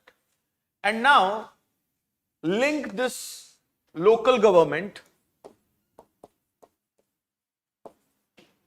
with health. Just like if you will observe, this year there was a question which was talking about decision making, information, etc. being closer to the people. This was a 15 marker. Right? So it was linking the local government and development part. Because you have a head in the syllabus, development processes and development industry. Is there somebody who's not aware of the syllabus as such? Koi hai aisa? You're aware of the syllabus? You, ma'am, you? Right? So the point is you need to deduce it. Let's be very objective, methodical, cut, khatam. Okay, let's not move around in circles about things. Also, one thing that I want to say about answer writing, that we jumped the gun, right? That I talked about earlier. There is another thing linked to that. For example, what's your name? Gajanan. Okay, so we have Gajanan with us. Gajanan is a boy. He's a brother. He's a son. He can be a boyfriend, right? He can be a sportsman. He can be an astronaut. He loves to eat a certain kind of cuisine. He loves a certain kind of attire. These are all the realities about Gajanan, right or wrong? Right? This is what Gajanan is, practically, if I have to describe Gajanan. Let us say Gajanan has come to me regarding the subject of governance and social justice. All right. Will he talk about all of these things? No. He will simply introduce himself. I am Gajanan. I have done this. This is what I do. I am preparing for the exam and this is what my issue is or my problem is.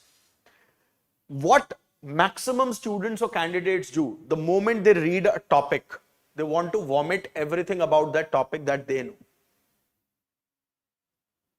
So that might be correct. I am not saying that the information that you are supplying to me is false. It is not falsification of information. But is that required as per the question? Okay. So this pruning of information is very vital. What to keep and what not to keep. So you might know 1,000 things about tribunals. You might know the sections. You might know the case laws. But is that all what is needed? No. Okay.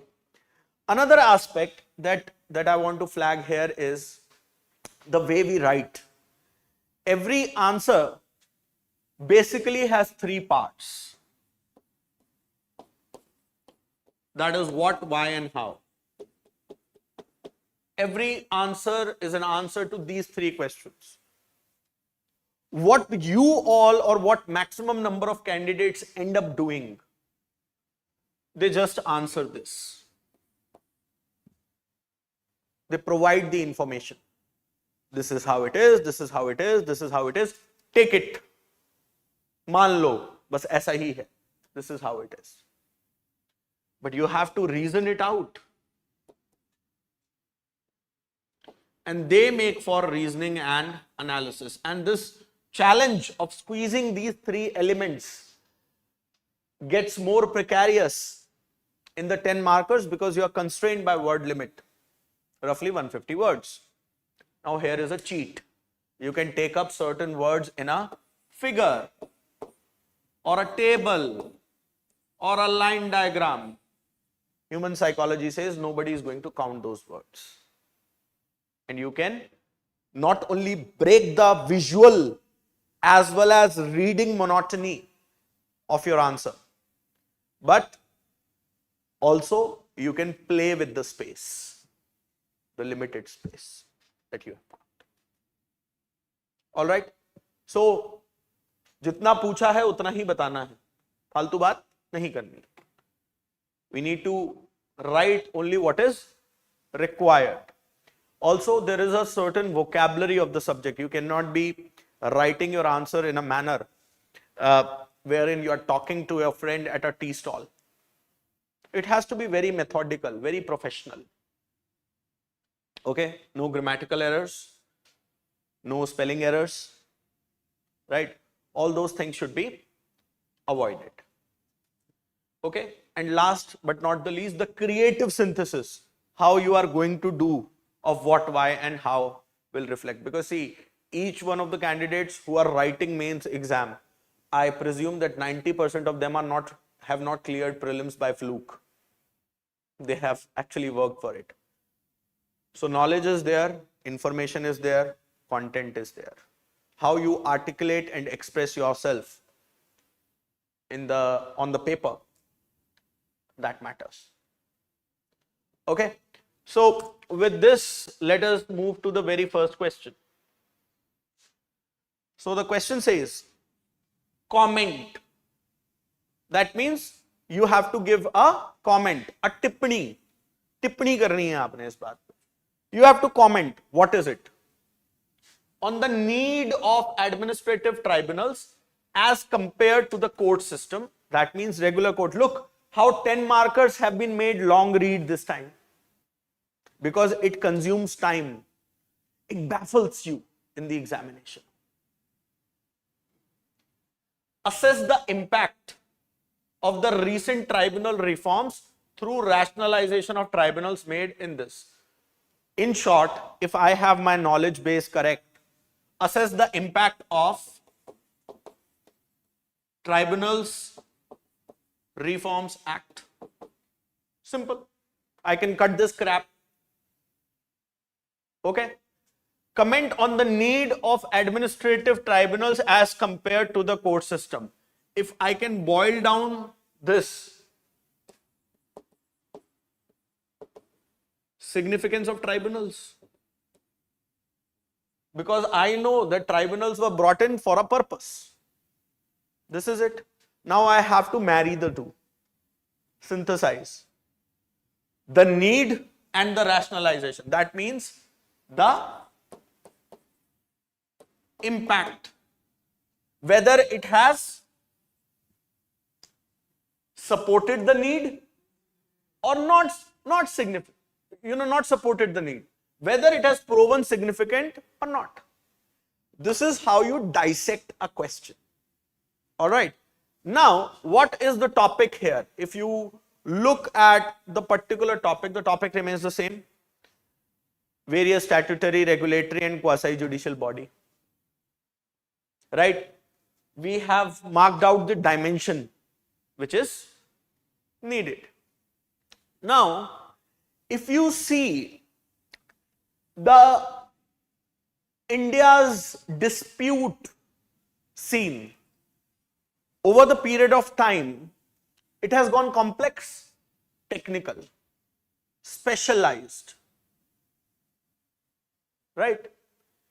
And to this end, Article 323A, the tribunals were facilitated by the 42nd Constitutional Amendment Act. This is the piece of information that I have.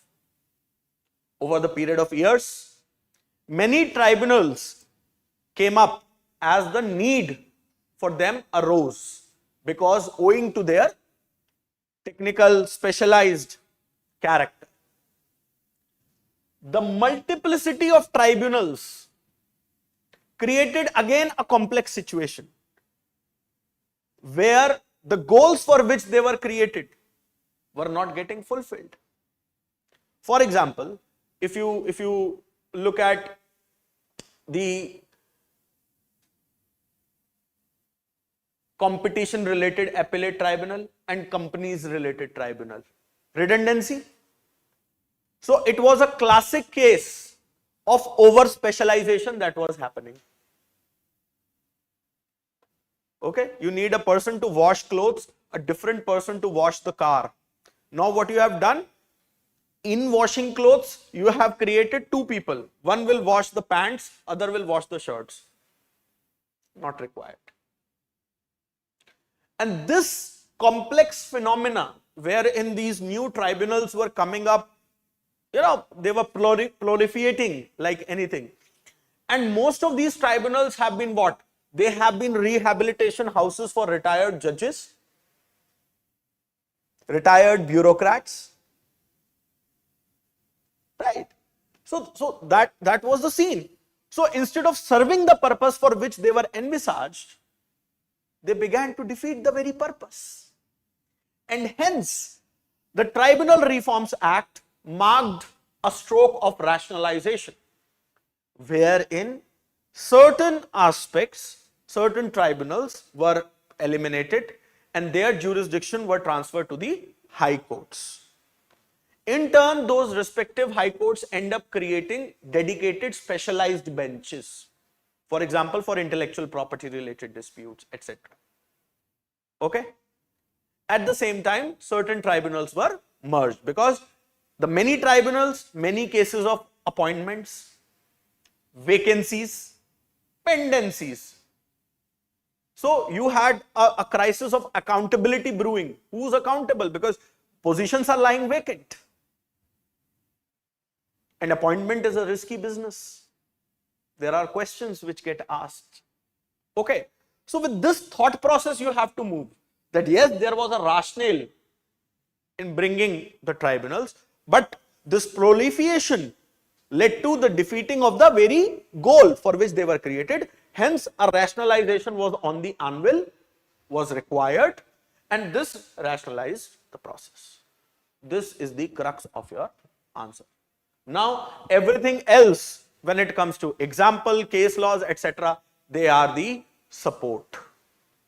So, understood the what, why, and how of it. Right?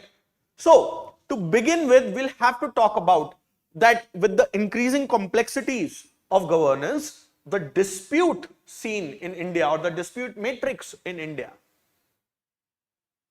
has gone more technical, specialized, industry specific. And the idea of tribunals was mooted because of the glaring issues with the judiciary to provide for simplified procedures, non-strictly formal legalistic work patterns, and to deliver speedy justice, because the regular courts were general courts, they were not specialist courts. So if you see how creatively I have wedded the demerits of the traditional court system, right? Because if I go on talking about the demerits of the traditional court system first and then talk about why tribunals, my 150 words are over. Okay. Also, there was a judgment called L. Chandra judgment. L. Chandra Kumar, 1997 judgment, wherein the Honorable Supreme Court observed that tribunals are not a substitute, but supplement. Because the decision of every tribunal could be reviewed by the court. Okay? Understood? So, due to the stretched capacities of the court and the complex procedural elements in the regular judicial adjudication necessitated the need of tribunal, and therefore Article 323A was brought about. Okay. But this Tribunal Reforms Act rationalized it. Now, what changed this? It dissolved several appellate tribunals and moved their works to the high courts or to some of the other tribunals. For example, Intellectual Property Appellate Board. Right, many film certification appellate tribunals. They were sort of shut down. Now, if you see, it has a mixed impact. There is a positive impact as well as a negative impact. The impact is that suddenly the pendency got clustered.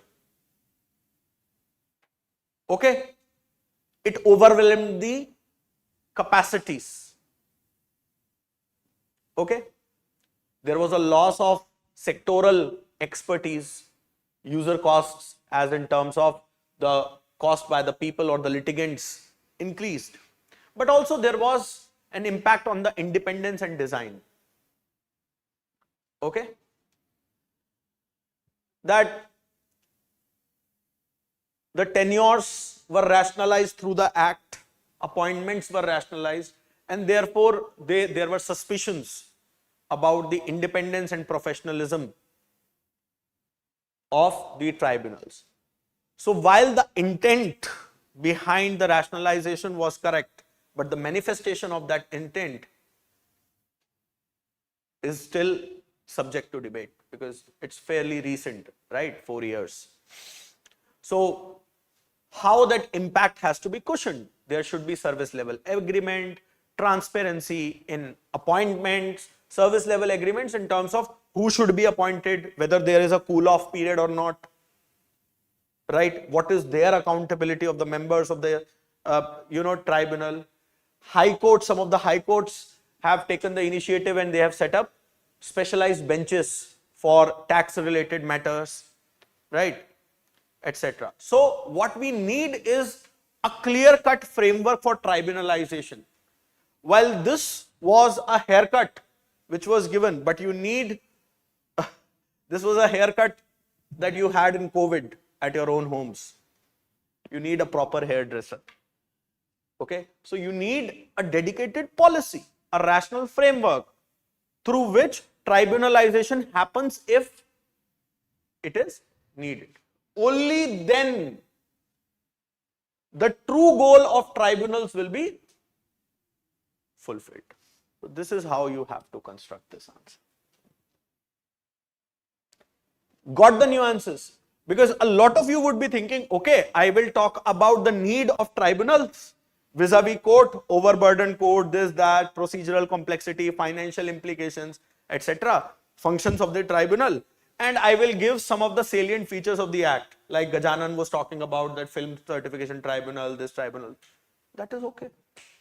But that is not my answer.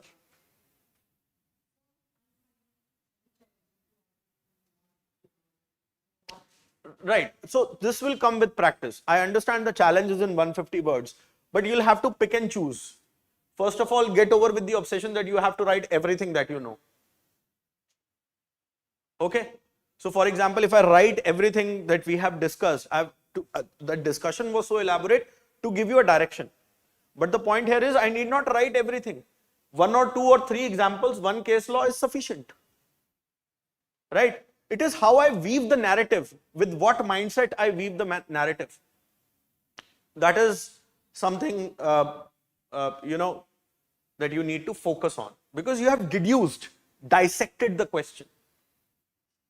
Okay, there can be hundreds of things that I might know about tribunals. There might be 10, 15 tribunals that I know, but do I need to mention them all? No. Right? So that is where the rationale would be. That what have you linked?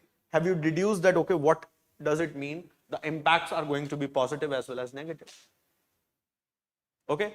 And you need not follow a template in terms of write WAY forward, underline and write 4 points. No, it should flow organically. Government policy initiative, native tribunal, government had worked a lot. Selective laws and Tribunals Reforms Act itself is a reform in that direction. it allows reform of government and very reform of electronic to Right, right. But those are isolated examples. Here we are not talking about the reform of the tribunal as such, in terms of that a tribunal is not working good, we should make it work better. Understand, the focus, the weight of the question is somewhere else.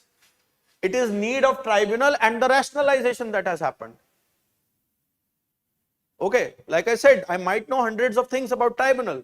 For example, in the electricity regulatory structure, there have been changes in the recent past. But the point is that, do I need to, I mean, I should shun the obsession that, acha, mujhe to ye pata hai, I know everything, I should put everything. Okay? Understood?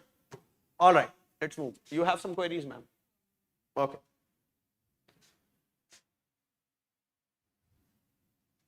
Next question.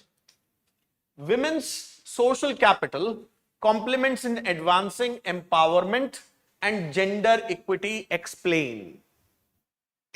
Again, a 10 marker. Now, if you see in our syllabus, we have a topic called welfare schemes for vulnerable sections, mechanisms, laws, institutions, bodies, etc. So within those many vulnerable sections, SC, ST, OBC, children, women, elders, LGBT, third gender, blah, blah, blah, we have, the focus is on women.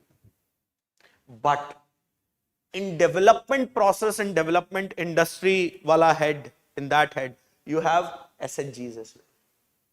So creatively borrow SHGs. The weight of the question is in welfare of the women. Okay? So that is where the syllabus, zeroing down of the syllabus goes. Now, there are certain key concepts: social capital, empowerment, gender equity. Okay? So you should be very cognizant of the fact that what is social capital. Okay? So social capital, if you don't know, is nothing but linkages, networks, bonds. It is like networking, which basically transforms that access, that connect into an agency. Agency would mean as an instrument to realize a goal. Okay? So this women networks, women collectives, aa gaya na SHG ka element. SHG element has come just by the topic of social capital. Right? So this particular networking becomes a way for women to realize their goals, basically strive for empowerment and gender equity. Why? Because the collective bargaining helps in better benefits. The collective bargaining reduces the costs of interactions, the transaction cost, if I may put it this way, and provides a collective voice. Yes, obviously, resistance, community formation, all of those are aligned with the idea of this networking. Okay. So, when you think of this particular question, we are talking about welfare of women as a vulnerable section in terms of their empowerment and gender equity. So remember, we are not talking about the holistic idea of welfare. You might be aware about the holistic idea of welfare. Thank you so much. But as an examiner, I'm not concerned with that. I am concerned with whether you are aware about equity and gender empowerment. Okay? Yes, yes, please. empowering women, बेटी बच्चों बेटी मार्च वगैरह use करना और specific multiple government का जो articles है उनमें specific for women because many after internet, many women are facing so can I link with them in this case? You can link things up, but that is just the manifestation part. We are emphasizing on social capital. It will be mark scoring. What I am saying is that you cannot let the son get born before the father. Okay, so we'll talk about the son, but let us talk about the father first. Right? So the father is the concept. To support that concept, obviously you will have to use these assertions so as to say whether Madhya Pradesh or any state or the schemes, that is the factual part that you are emphasizing. I am emphasizing on the conceptual and the analytical part. You have to link social capital and the very empowerment schemes, Beti Bachao, Beti Padhao, Matritva Vandana Yojana, etc. How it complements. There is a scheme, just like you had that Popeye. Popeye, yaad hai sabko? Popeye was a brave sailor, cartoon. Right? He used to eat spinach and his power used to grow. So while this and this is there are measures for this. But how this social capital is boosting it? This is the question, right? This is the how it is boosting it. हाँ, करने को तो बहुत कुछ कर सकते हैं, credit दे सकते हैं. Credit is something that you are talking from the SHG front. I mean, I get that. But that is a manifestation. At a conceptual level, how you will deal with it. Okay. So to begin with, we'll have to talk about that merely by schemes, merely by programs, you do not ensure empowerment. You ensure empowerment through a cooperative effort, through relationships, trust, solidarity, right? Concern for each other.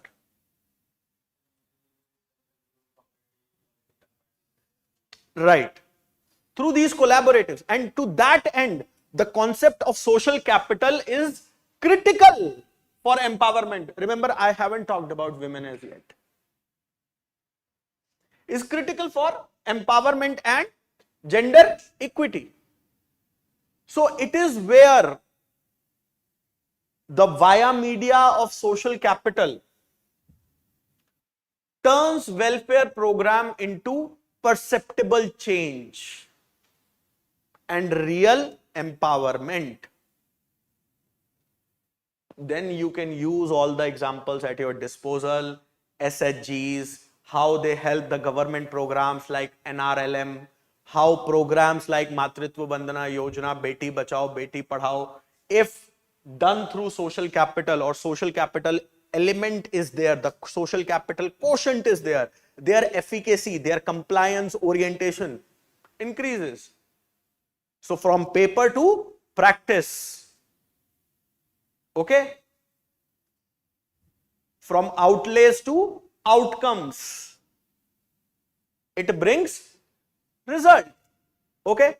So how it helps? It helps in better targeting, better compliance, better acceptance, convergence, behavioral change.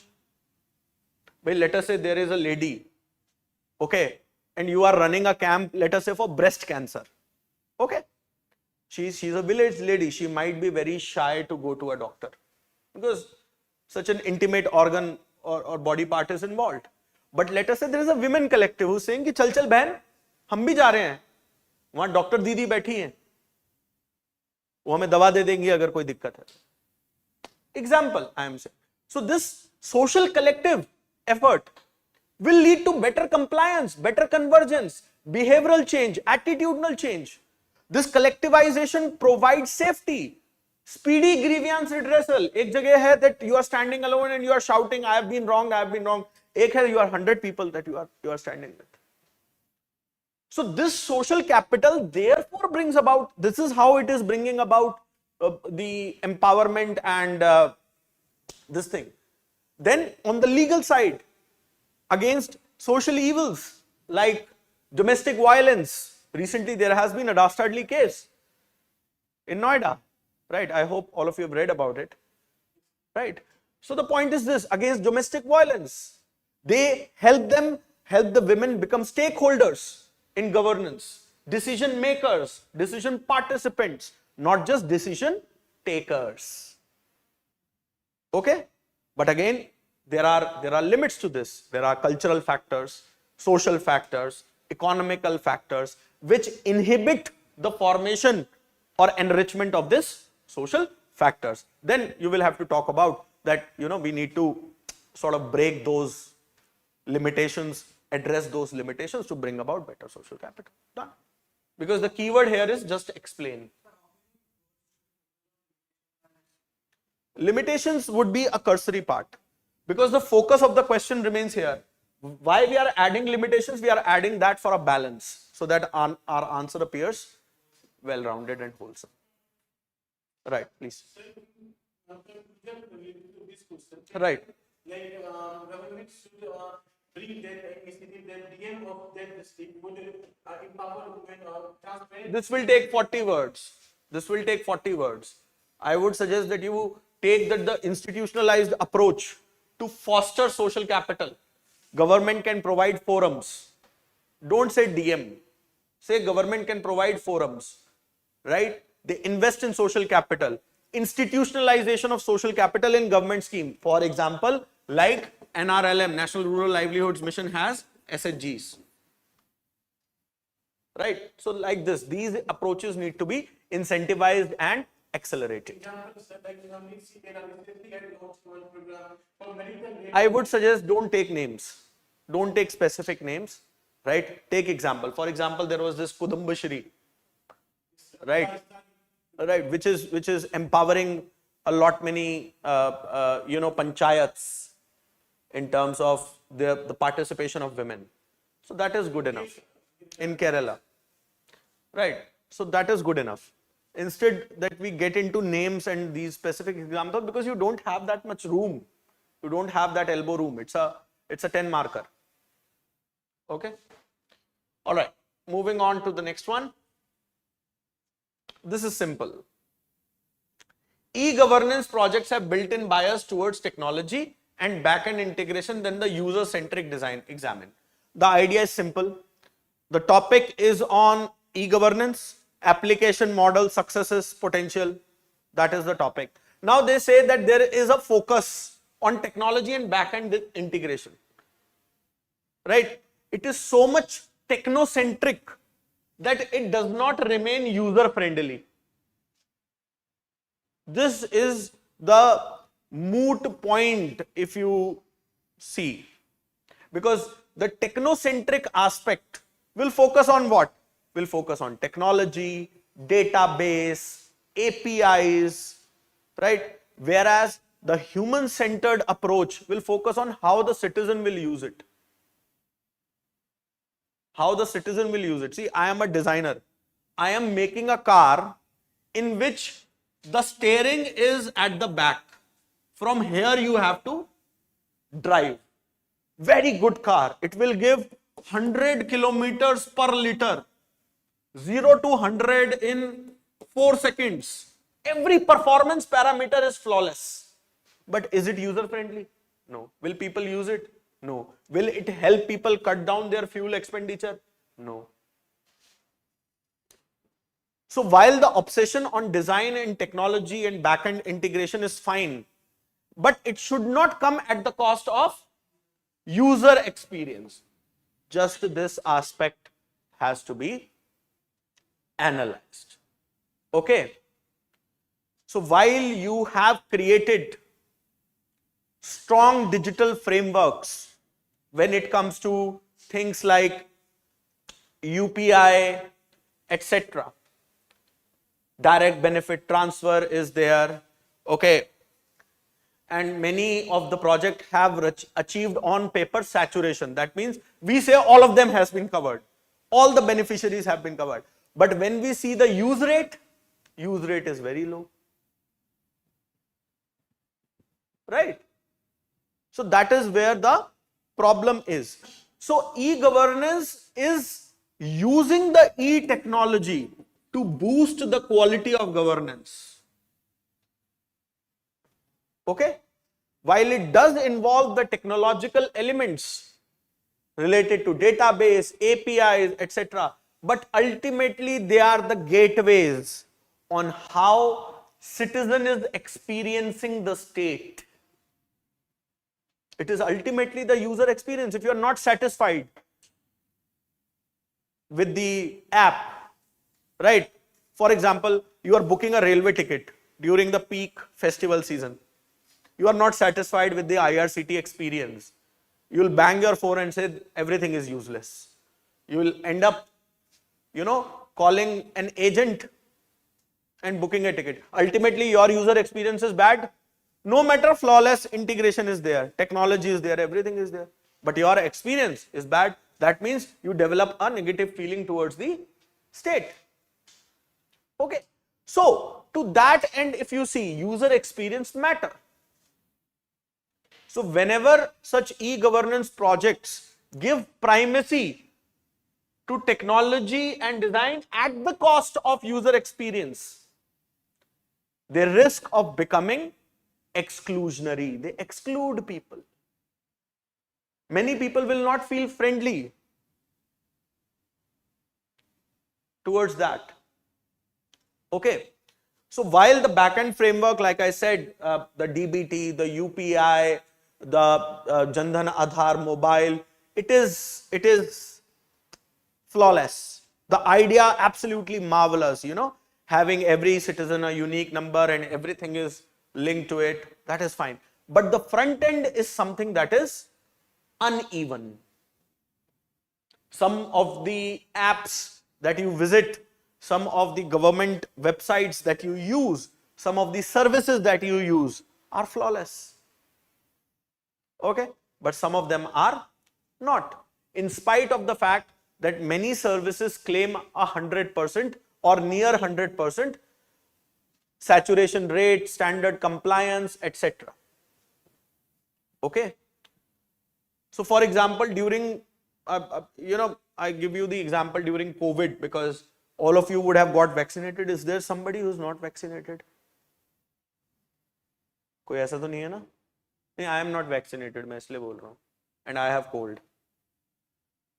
Okay. So, you see,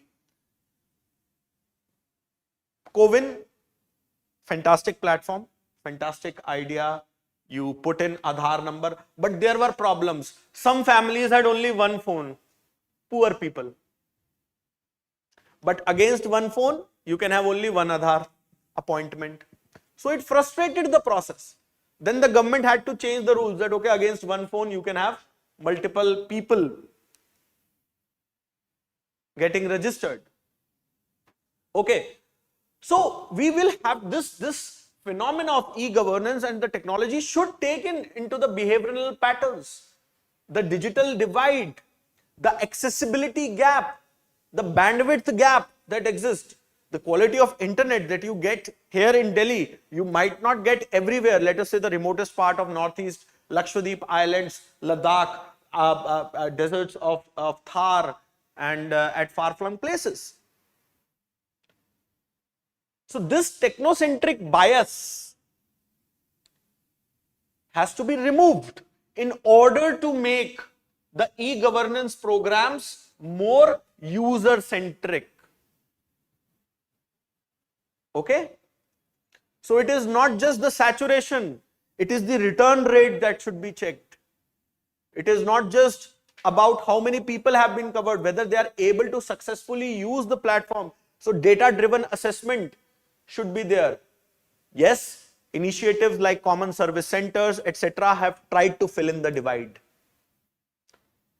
So on that front you need, but the person on the last mile, you need some human assistive approach, which practically these common service centers are trying to do. Then there are language barriers. You need to come up with voice flows. You need to come up with intuitive and simple designs, so that even a layman, not so educated person should be able to use it. Only then we'll be able to harness the true potential of e-governance for better service delivery and citizen experience. ठीक है जी. So this is the broad idea about this particular answer. Moving on to the next one. Civil society organizations are often perceived as being anti-state than non-state actors. Do you agree? Now, this boils down to the civil society organization, development process, development industry heading in our syllabus. The idea is fairly simple. When we see the role of civil society organizations, they reach where the government does not reach. Okay, so there is a classical conceptual debate that whether civil society organizations are against the state or with the state. Let me take an example. You are a needy fellow. Okay, there is a girl, or rather, there is a girl, you are her friend. Okay, but you are not able to give her time. There is Gajanan. Gajanan is also friends with her. He is giving her time. So isn't your legitimacy under threat? So this logic was there. Because you see, the primary responsibility to take care of the society was of state.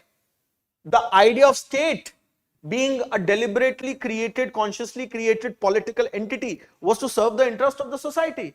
Now, when the state was found stretched with capacities, civil society organizations step in to fill the void.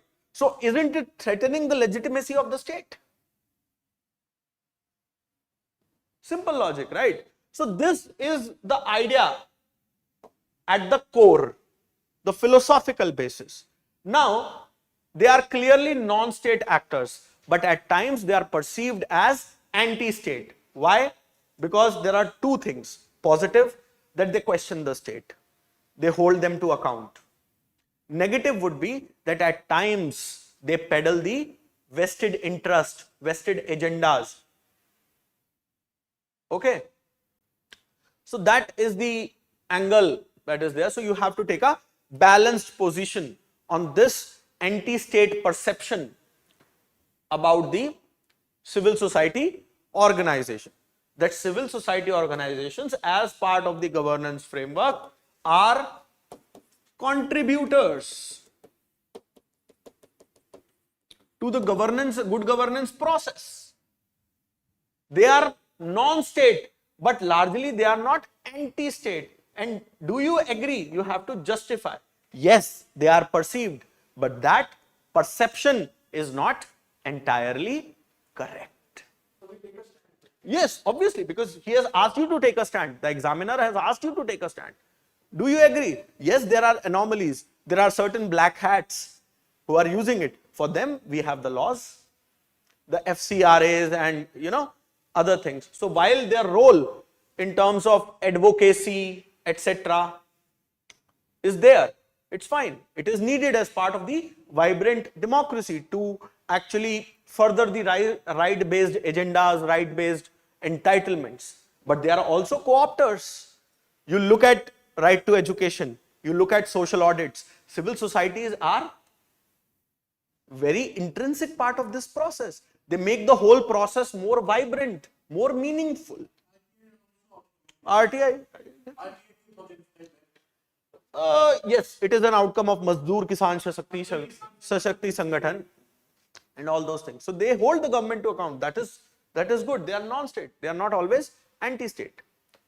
Government has taken up many efforts. For example, there is an NGO Darpan portal to separate the black hat and the white hat. But there is a problem in government's approach. They are using one stick, एक ही लकड़ी से सबको हाँक रहे हैं. That you need a SBI account in Delhi. So the big NGOs can obviously afford the compliances. What about the small NGOs in which there are barely 20-30 people who are trying to make a difference in their colonies, their village, right? So a graded compliance agenda is there. You cannot have one size fits all approach. This is the kind of solutions that you are going to offer.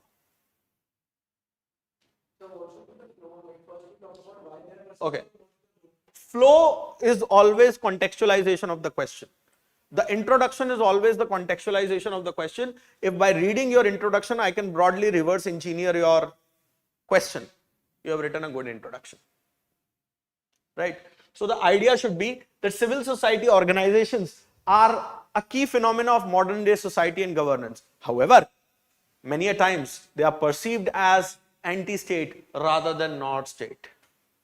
This perception to a large extent is a product of their aggressive advocacy and peddling of vested agendas by some sections of these civil society organizations. But by and large, they are non-state actors collaborating with the state as part of the governance paradigm to service for the public interest. Okay? And then the entire reasoning will come and conclusion will be on the same lines, the way we have introduced, with far more certainty, far more force, far more emphasis. Okay? Got it? So, I mean, you can use umpteen number of examples, relief during disasters, COVID, etc. Right? There are many things that you can use.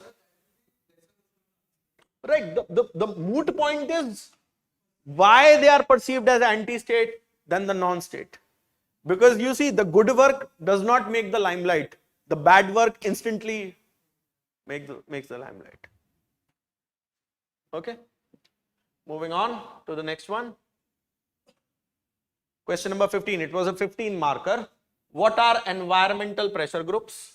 Discuss their role in raising awareness, influencing policies, advocating environmental protection in India.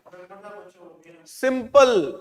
Narmada Bachao Andolan, Chipko movement and everything. So just one thing. You know the life cycle of pressure groups, how they originated in the Gandhian movement, voluntarism, and how from outsiders they became insiders as part of the governance paradigm. This, in general, pressure groups. Now, color this with environment. You don't have to talk about general, you have to talk about environmental pressure groups. So, a definition is needed, right? Because the question is asked, what are environmental pressure groups? But don't break it to begin with. First, a contextual intro. That pressure groups play a vital role, and of lately, environmental pressure groups have distincted themselves in providing for climate awareness, climate action, as houses of expertise, as forums for raising voice, influencing policies, raising awareness, and furthering the cause of environment protection. Environment protection pressure group, environment related pressure groups are this. We have had a history. Then you take, here you will use far more examples. Okay? Chipko movement, Center for Science and Environment. Take every role as agitator, advocate, as subject matter experts. Take Terry. Yes, you can give. Sonam Wangchuk has been in news because he's been agitating in Ladakh. Okay, you can take. Or newer pressure groups like Fridays for Future, anti-mining alliances, okay, wetland protection, climate justice, environment impact assessment, public hearings, okay, all those things. Then balance, because a balance is needed. At times they are perceived as obstructionist, delaying the nods, delaying the implementation. Okay, so we should not go to that road that we dismiss them as obstructionist or anti-development, right? They are the sort of democratic compass which help us align our path towards sustainable development. So this road you have to take. Now you can take umpteen examples, like I said, Chipko movement, this and that. Okay, because Chipko movement is something that we all have read in school, so that immediately flashes in our brain. But try and take contemporary examples, identify certain challenges in terms of compliance, FCRA norms, etc., etc. Meghalaya, the mineral dispute are going on. Mineral dispute in Meghalaya are going on. That is a specific case, Gajanan. Can we actually fit in here? Tell me. That would be marks scoring, sir. How? I mean, what is the logic of scoring marks? If you are just filling it with anything and everything, why will you get marks? So tell me. Just because you have written an example. Until and unless you link that example with the demand of the question. Right? Gajanan has to go in a funeral and he's dressed in all flashy clothes, dancing. Will that make sense? Gajanan is dancing, he can be happy about it. But is it appropriate for a funeral? No. So the point is, you have example, good, but you will have to link that example here, how it is influencing the policy. Okay, RA movement was there in Maharashtra near Bombay, right? So it changed, created awareness, influenced the policy. So you will have to take concrete example. Whatever mining is, has it changed mining policy? No, it might be a local dispute.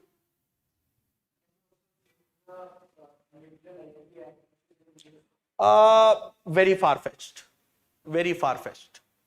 Okay, because that's a controversial wicket you are going on. Avoid controversy. All right, should we move to the next one? Okay. Next one. Inequality in the ownership pattern of resources is one of the major causes of poverty. Issues related to poverty and hunger, the line in our syllabus. Topic, causes of poverty. Micro topic, the ownership of resources as a cause of poverty. Discuss this in the context of paradox of poverty.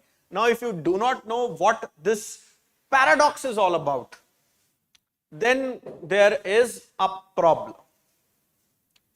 So we are talking about the ownership of productive assets, land, money, capital, housing. They exist in India, while what also exists? Deprivation. We have poverty amidst plenty.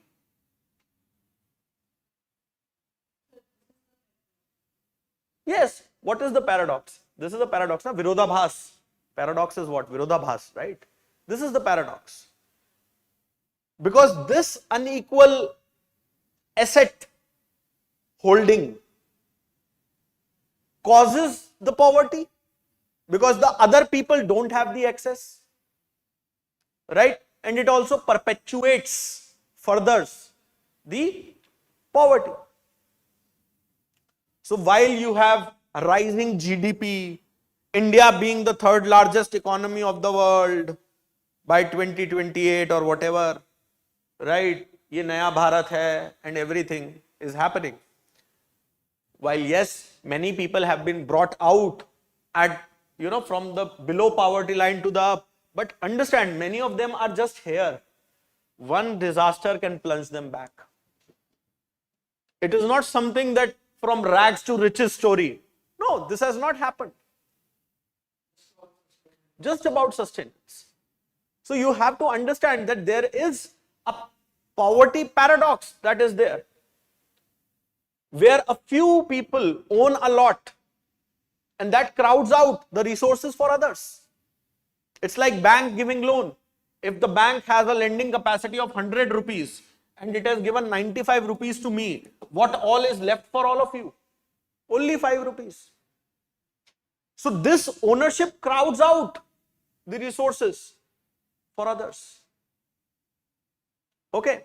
So to talk about this, we'll have to first contextualize this entire ownership and the paradox of poverty argument.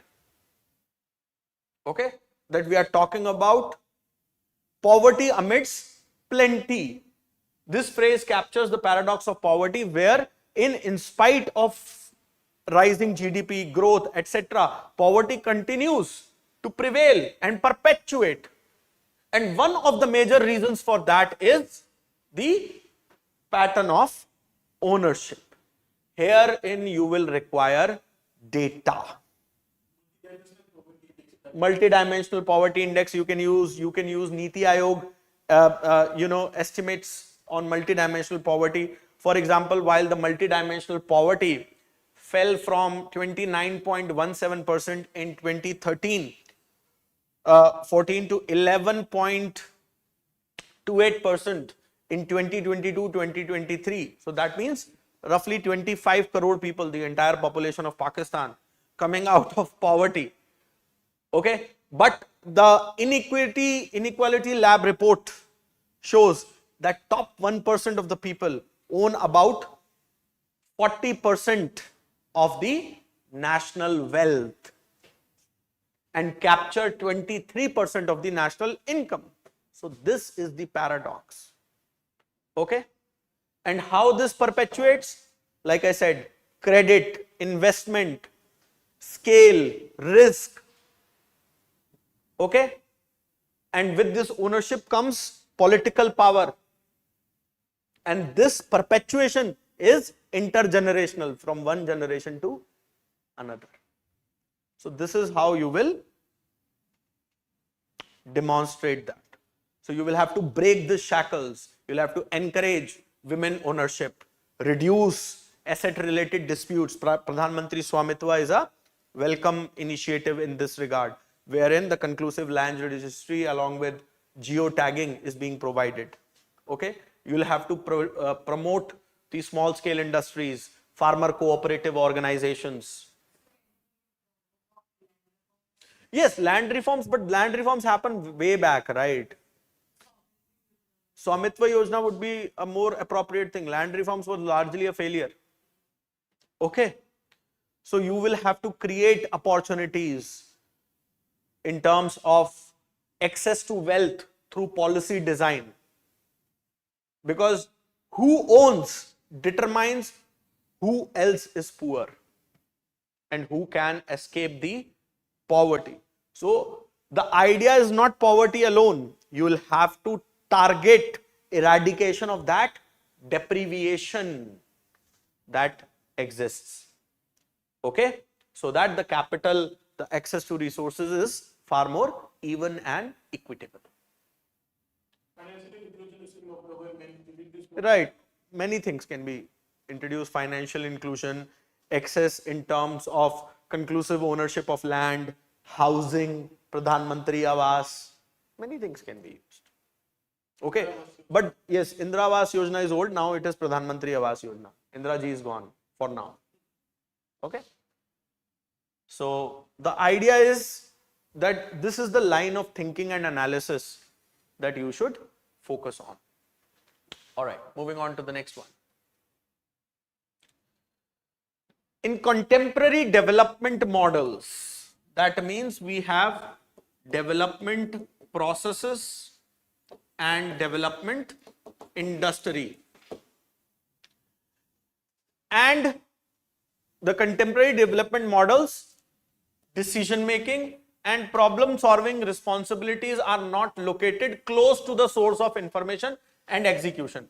What is the source of information and execution stage? Local level.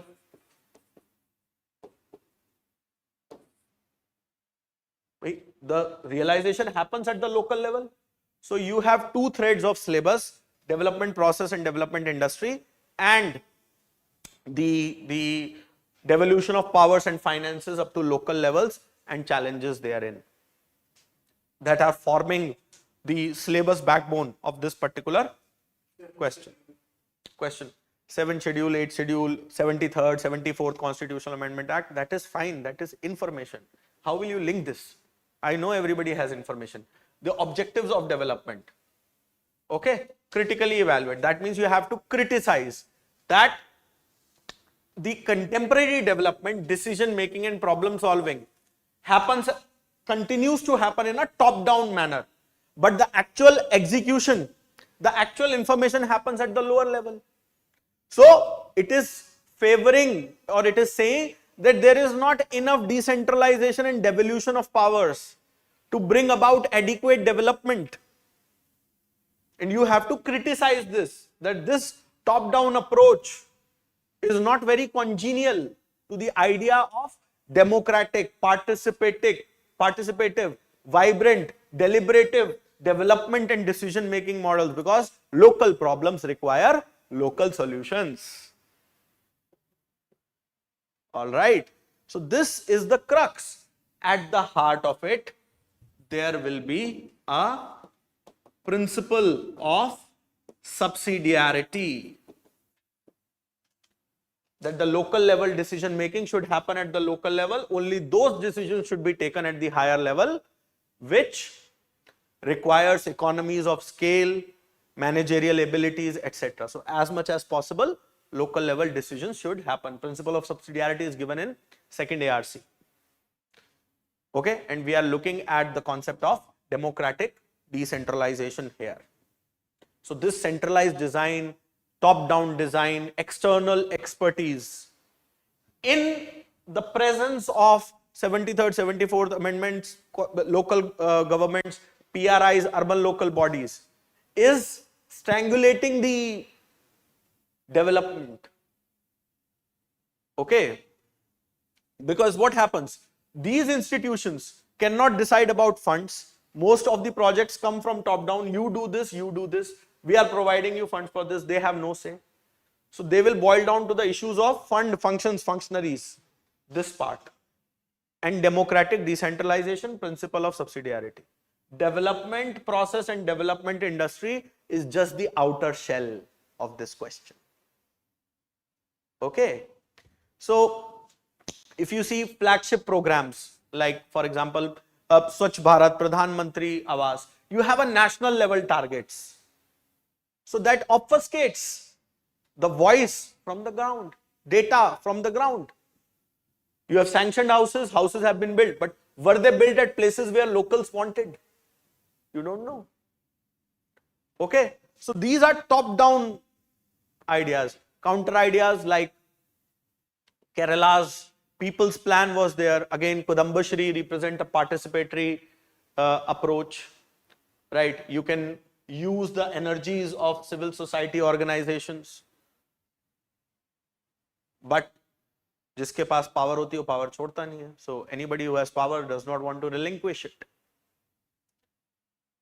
In spite of the coming up of 73rd, 74th constitutional amendment, good 35 years now, almost, right? The centralization persists.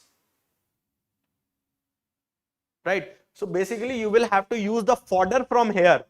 It is how you modify, right? Mold, typecast that fodder to do this. The simple idea is you are criticizing the top-down approach. If I can just encapsulate this question in some manner. Okay? Understood? All right.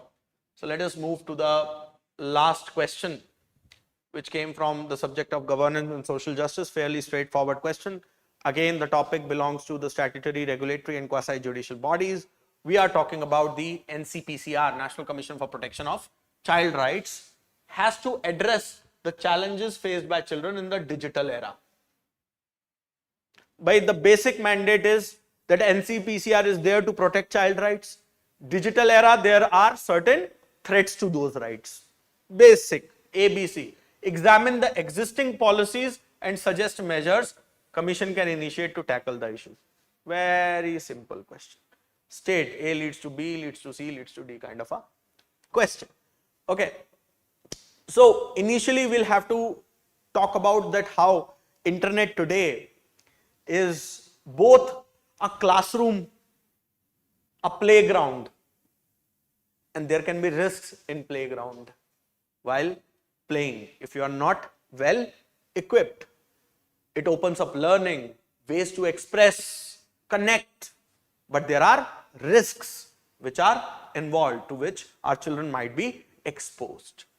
The NCPCR, which is set up under the Act in 2005, has the mandate to ensure that all policies related to children or child rights are upheld in the country.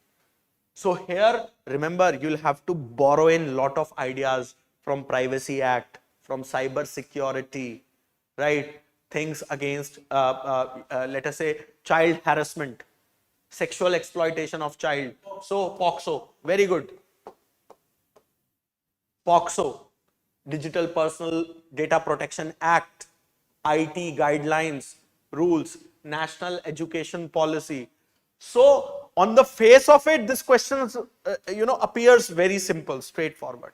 But you will have to use these things because the context has made it problematic. And that too in 250 words. So the challenge is that not that you don't know, you know. The challenge is how you are going to encapsulate it in 250 words and in a logical manner.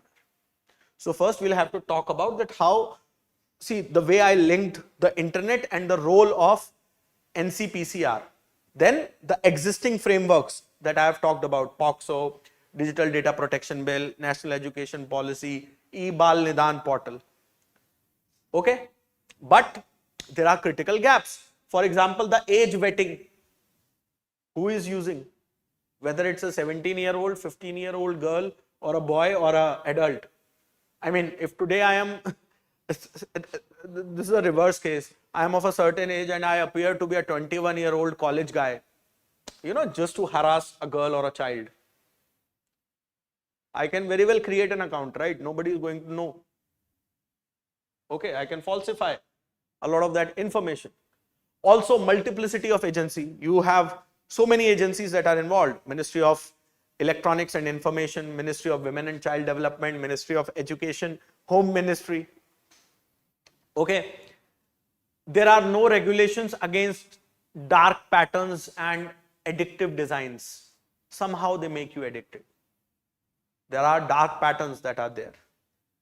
Awareness and sensitization gaps in schools, in colonies, right? How can NCPCR now pitch in?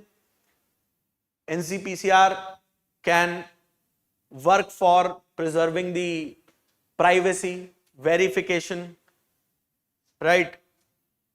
It can come up with an online safety code for children. Okay, that every app should have a child mode, child protection mode. Right now, you would see many apps nowadays have that, but it is not a mandate. You understand? Okay, school-based ecosystem can be energized to actually sensitize, create awareness, not just amongst children, but also amongst parents. You can institutionalize mechanisms like child rights reports on that what websites are actually, you can provide certification. You have certifications, right? In terms of appliances, 5-star appliance, 3-star appliance, 4-star appliance, right? Why can't you have certification for apps that this is a child rights friendly app or this is not a child rights friendly app? Okay. You can create partnerships with NGOs, etc. So these all are the stuffs which NCPCR can really pilot, take initiative of. All right. So with this, we have come to the end of our discussion on the questions that were part of governance and social justice. Right? Any questions? Any questions? Any questions? All right. So just in case you have questions, you know where to reach and you know.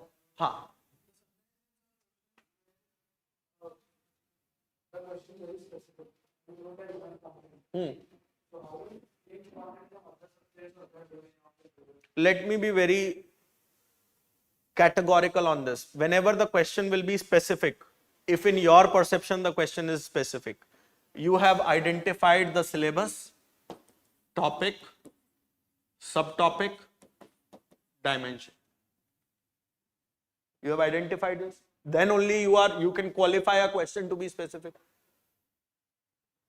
When you have reached till this level, explore what can be the interconnection, just like we did it with this one. Okay, it's a matter of, see, you will find hints. Digital era, अच्छा, e-governance से link करके देखता हूँ. Children, education, health. What can be the vulnerabilities of children in the digital era? Digital kidnap. Okay, pornography, sexual exploitation. Okay, there are a host of pedophiles that are there on internet. Now, what are the existing policies in education domain, in health domain, in digital domain? You have already created a lot of repository. I can write a book on this, not even an answer. Okay, this dilemma comes when you haven't really understood the question is specific. The more specific it is, the better it is. Okay. All right. Anything else, friends? Anything else, folks online? All right then. See you. All the best. Just in case you have any queries, you know where to reach out. For those friends who are watching this online, you can simply call in our numbers and they'll help you to reach out to me.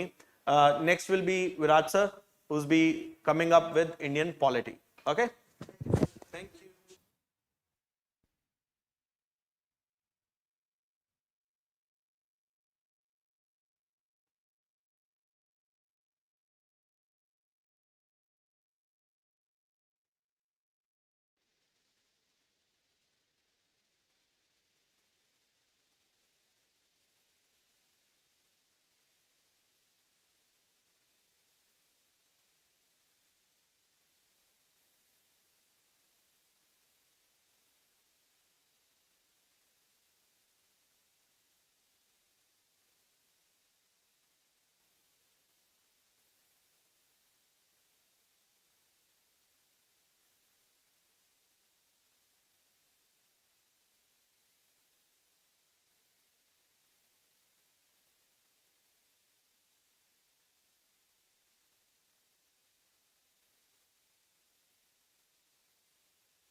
Okay, let us start with polity.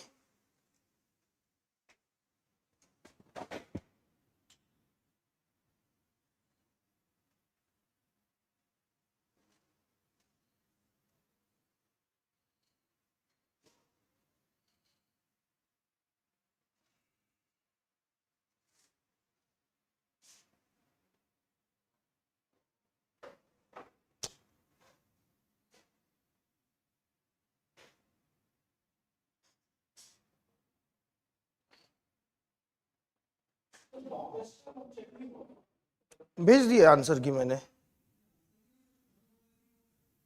देखता हूं मैं, देखता हूं. Okay, let us start with the discussion on polity, Indian polity.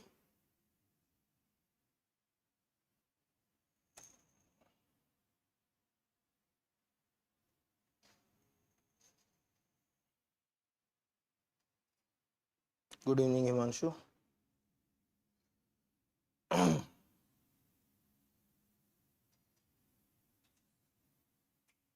Okay, the first question that obviously we are dealing with in polity is with respect to corrupt practices. If you basically ask me now, overall decoding of the polity paper this year, so again pattern has been the same. क्या हुआ है, they have picked up something from current affairs, they have linked it to, they have basically linked it to static, and they have asked the question. One thing is poor, one thing basically sure with respect to this year's paper, there is lot of scope for comparisons, Indian constitution with other constitutions of the world, and if you could basically do that, what will happen is your chance of getting better marks, it increases. Okay. So if I take into consideration the first question, discuss the corrupt practices for the purpose of representation of People's Act 1951, then what it says is analyze whether the increase in the assets of legislatures and or their associates disproportionate to their known source of income would constitute undue influence and consequently a corrupt practice. No, now let me take you to the background of it. The background of it is obviously political crimes that have been happening throughout the country, and they have basically made headlines, especially with respect to Maharashtra. Okay.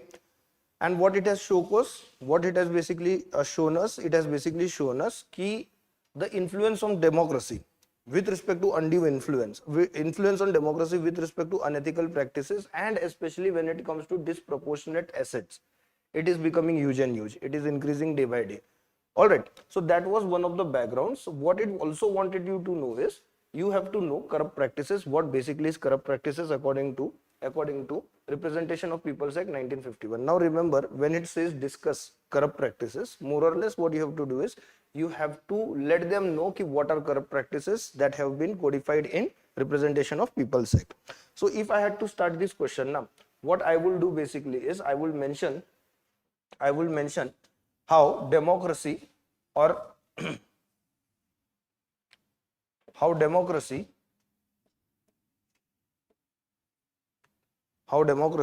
depends upon free and fair elections, and free and fair elections, how they are in turn. Thank you so much. And how, for the purpose of conducting free and fair elections, what do we have? Representation of People's Act. Representation of People's Act. ठीक है. Though this particular corrupt practices as listed in Representation of People's Act, what has not happened with respect to them? आता हूं मैं. So democracy, free and fair elections, and for free and fair elections, Representation of People's Act. ठीक है. What does it do? It tries to corrupt practices, but the same has not been totally successful. What has happened is, in the same we have not been totally successful. Then what has to be done is you have to go to what are corrupt practices. What are corrupt practices? ठीक है. There you have to quote section 123 से लेके 136. Again, don't get into now by hearting the sections. ठीक है. If you are able to remember the section, that is well and good. अगर नहीं याद आ रहा है तो UPSC also in that way does not expect you. अगर याद आ रहा है तो ठीक है. Second thing, also do not go on by hearting what are corrupt practices. In the course of reading newspaper, na, you will be knowing about them. और सारे अगर याद नहीं आए, even then it is fine. What you can do is you can list down the corrupt practices that you basically know. So what are the corrupt practices in Representation of People's Act? First is bribery, second is undue influence, third is appeal to religion. दूंगा मैं दूंगा, answers आपको मिलेंगे, don't worry. Third is of course appeal to religion and caste. Fourth is promotion of hatred. Next is use of national symbols by parties in election. Next is false statements. उसके बाद में you are exceeding your legitimate limit of spending, and lastly it is hiring of vehicles or paid canvassing. Now coming to disproportionate assets, which are disproportionate assets beyond the known source of income. यहाँ पे ना what you have to do is you have to mention Article 33 of the Representation of People's Act. Now this is compulsory. Why? Because this article appears in the newspaper regularly. It does appear in newspaper. Article 33 of Representation of People's Act has to be mentioned, and after that Supreme Court's interpretation with respect to Article 33. What was it and which case it was? It was in association from democratic reforms wala case basically, and second was Lily Thomas versus Union of India. In those cases mein what the Supreme Court has stated, there has to be disclosure of the assets, and knowing the source of assets is basically right of the voter. ठीक है, what they did was they connected it to Article 19. They connected it to Article 19. Now coming to how does undue influence because of increase in asset, how does undue influence because of increasing asset influences election, how it basically creates undue influence. तो उसमें सबसे पहले what you have to do is it creates an atmosphere of intimidation. Second, it indirectly influences the voter as it creates clout of candidates' finances. Third, what it may do is it may lead to quid pro quo. What is quid pro quo? Paid votes. ठीक है, पैसा दिया, votes लिया. ठीक है. Now, what are basically propositions against it? What are the propositions against it? First and foremost, court has stated that increase in assets as it basically leads to undue influence. What has to be done is their threat has to be limited. Their threat basically has to be limited. Second,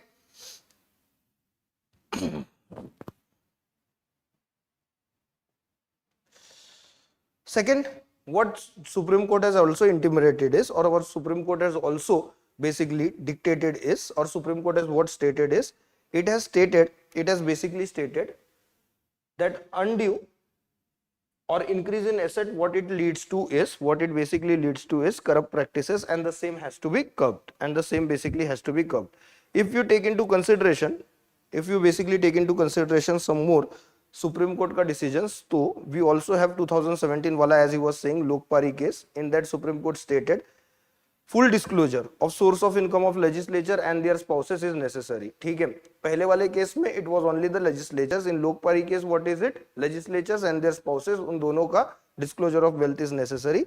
Not only that, what you can do is you can also over here add second Administrative Reforms Commission ka recommendation and also Law Commission ka recommendation. What they have stated is disproportionate assets shall become the ground for disqualification. They have to become the ground for disqualification. All right, moving on to the next question. दो तीन और चीजें मैं दे देता हूं. I think it will help you. Just write it down. Law Commission 244th report. Law Commission 244th report. 244th report. What did it say? It said there is loophole in definition of corrupt practices and suggested strengthening the norms.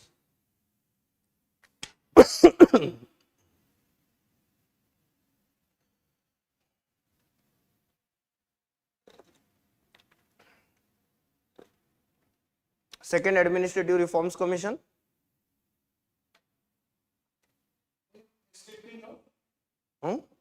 Strengthening of norms. Second, ARC. Second, ARC stressed on misuse of office for personal enrichment. Misuse of office for personal enrichment should be treated as electoral malpractice. It should be treated as electoral malpractice. हाँ, sorry, enrichment should be treated as electoral malpractice. हाँ, वो section 126 वो वही है नहीं, it wants to make it more specific. It wants it to be more specific. Also, Election Commission of India has flagged the problems of false affidavits when it comes to unexplained assets. Also in this answer, now what you can basically do is connect the provisions related to undue influence and electoral malpractice with ethics. That has to be done. ठीक है. Moving on to the next question. Compare and contrast.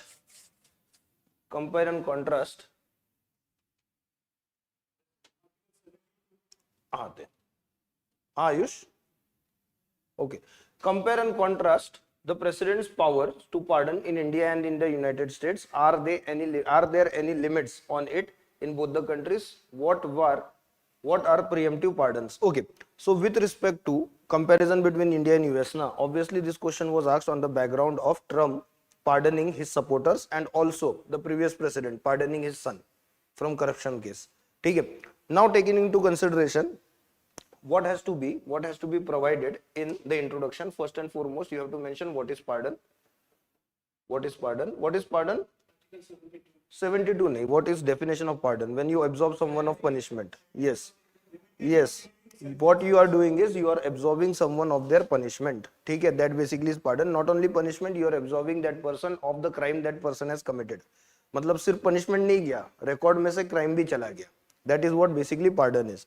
When we take into consideration India, what do we see is Article 72. Article 72 of the Constitution. And when we take into consideration United States का Constitution, what we see is Article 2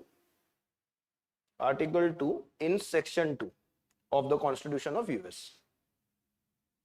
Article 2 in Section 2 of the Constitution of US.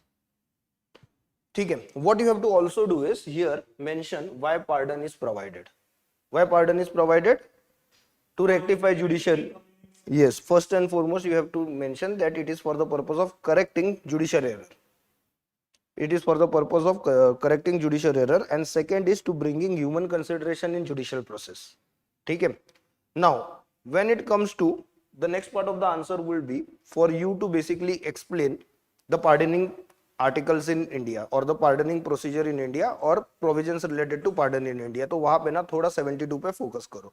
Second is because it was in news, pardoning procedure in United States have to be explained. ठीक है. And then what you can do is you can basically draw a comparison. So if I take into consideration the comparison, तो source of both, और देखो यहाँ पे लिखा है कि compare and contrast. That means whatever is similar ना, that also has to be written.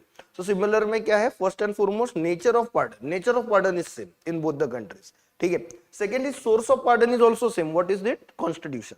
ठीक है, Constitution. Now comes on whose directive? So in India it is aid and advice of the Council of Ministers. In United States, sole discretion of the President. ठीक है. Third, scope of pardon with respect to India it is union law. Second is court martial and third is death penalty. ये तीन आता है with respect to India and the pardoning power, Indian President. In United States it is only federal law. ठीक है. Under state laws pardoning cannot happen. It is only federal law. Role of governor. In India, role of governor is there for the purpose of pardoning. Supreme Court decision ने बोला है कि governor के पास भी pardoning powers है. बिल्कुल. Then we come to United States. For the acts of state, for the laws of state, governor does has pardoning power. Judicial review permissible in India. With respect to pardoning power, judicial review is present in India. With respect to United States, there is no judicial review. There is absolutely no judicial review. Preemptive pardon, first and foremost, what is preemptive pardon? Preemptive pardon is, yes, before the person is even charged or before the person has been person has been, verdict has been given in the case. Preemptive pardon is not available in India. Preemptive pardon basically is available in United States of America. So what we see with respect to the son of Biden, Joe Biden, it was preemptive pardon. इसलिए वो news में है, वो preemptive pardon का part था. All right, moving on to conclusion. Conclusion में हाँ, not more than that, ठीक है. What will be part of conclusion? Conclusion का पार्ट होगा कि pardoning power in India is more oriented towards accountability and judicial oversight. What also it brings it? Judicial oversight. Whereas in United States, what we see? Discretionary power of the president, which provides for supremacy of the office of the president in terms of governmental structure. ठीक है. अच्छा, next question is on JNK. Discuss the nature of Jammu and Kashmir Legislative Assembly after Jammu and Kashmir Reorganization Act 2019. Briefly describe the powers and functions of assembly of the union territories of Jammu and Kashmir. देखो, this question was strictly asked on the basis of discussion that took place after the third year anniversary, when the anniversary of abrogation of 370 took place. Yes, 6-year anniversary of abrogation of 370, article 370 took place. Yes.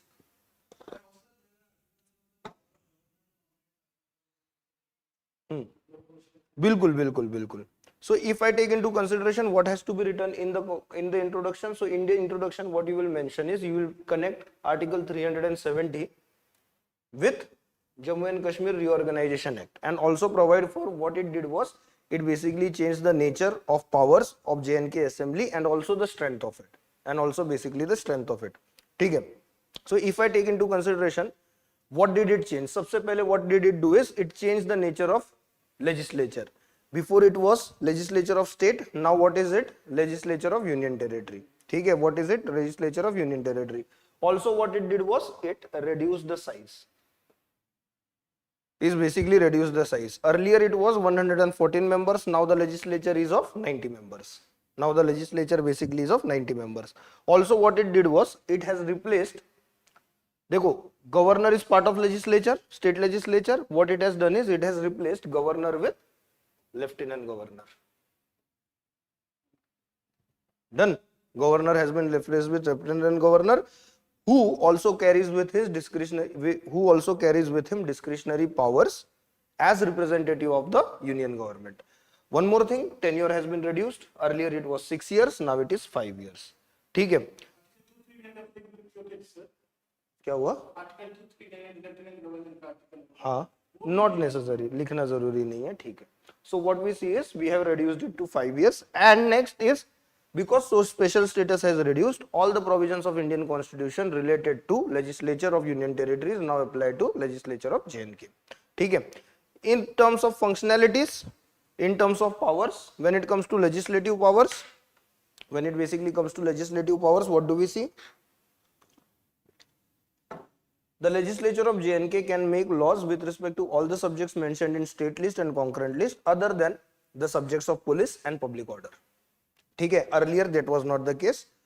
Next, Parliament now has overriding power with respect to the state of Jammu and Kashmir, as it has with respect to the legislature of Jammu and Kashmir, as it has with respect to the legislature of Delhi. ठीक है. Next, in case of conflict between the law passed by assembly and law passed by parliament, when it comes to concurrent list, the law of parliament will prevail. Earlier it was the law of J&K that prevailed. ठीक है.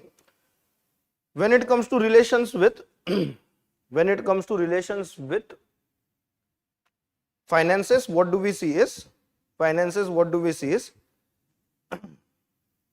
assembly passes annual budget, but again that is under the purview of parliament. Assembly passes annual budget with respect to union territory of J&K, but that is again under the purview of parliament. Certain grants can be voted upon other than those charged on consolidated fund of the state. Representative and deliberative functions. देखो, with respect to representation and with respect to welfare of J&K, people of J&K, the nature of legislative assembly of J&K has not changed. All right, nature has not changed. In conclusion, what has to be written? In conclusion, where you have to take basically this particular answer, you have to take this answer in tune with at this point of time, the changed nature of J&K is basically the best realist solution for the people of J&K and whole of India as such. Okay. With time though, what has to be done is its original powers have to be restored. With time though, what has to be done is original powers of J&K has to be restored. Moving on to the next question. Okay. Right, 76 है ये. Now यहाँ पे ना, what is the scope that you compare Attorney General of India with that of United States? ठीक है, क्योंकि discuss responsibility, क्योंकि ये दिया हुआ है ना, ensuring sound governance वगैरह, वहां पे वो ज्यादा इंपॉर्टेंट है. ठीक है, in United states attorney general focusing on sound governance, that becomes even more important. All right. नहीं आया था. I understand that. तो this is one of the bouncer questions. ये one of the those questions है ना. ना नहीं पूछा है. What basically I am saying is, this particular term ना, ensuring sound governance, it is specifically mentioned in the job of United States के Attorney General. That I am saying. ठीक है. बिल्कुल चलेगा. No problem at all. I am just saying this is an extra point. That will be oriented towards those students ना जो लिखेंगे, लेकिन बहुत रेयर है. I don't think anyone will do it. I am just saying कि comparison के लिए यहाँ पे scope है. All right. So Attorney General of India plays a crucial role in guiding the legal framework of union government and ensuring sound governance through legal counsel. Discusses responsibilities, rights and limitation. Okay. If we take into consideration what are the responsibilities of Attorney General of India? आराम से पहले उनको बोलने दो. ठीक है, देखो सबसे इंपॉर्टेंट ना, what I would say is arrange your points priority wise. तो प्रायोरिटी में है कि he is the legal adviser of government of India. Second is representation in courts. Third is he has to provide constitutional guidance not only to the Union of India, that is President of India and the cabinet, but also to Parliament at large.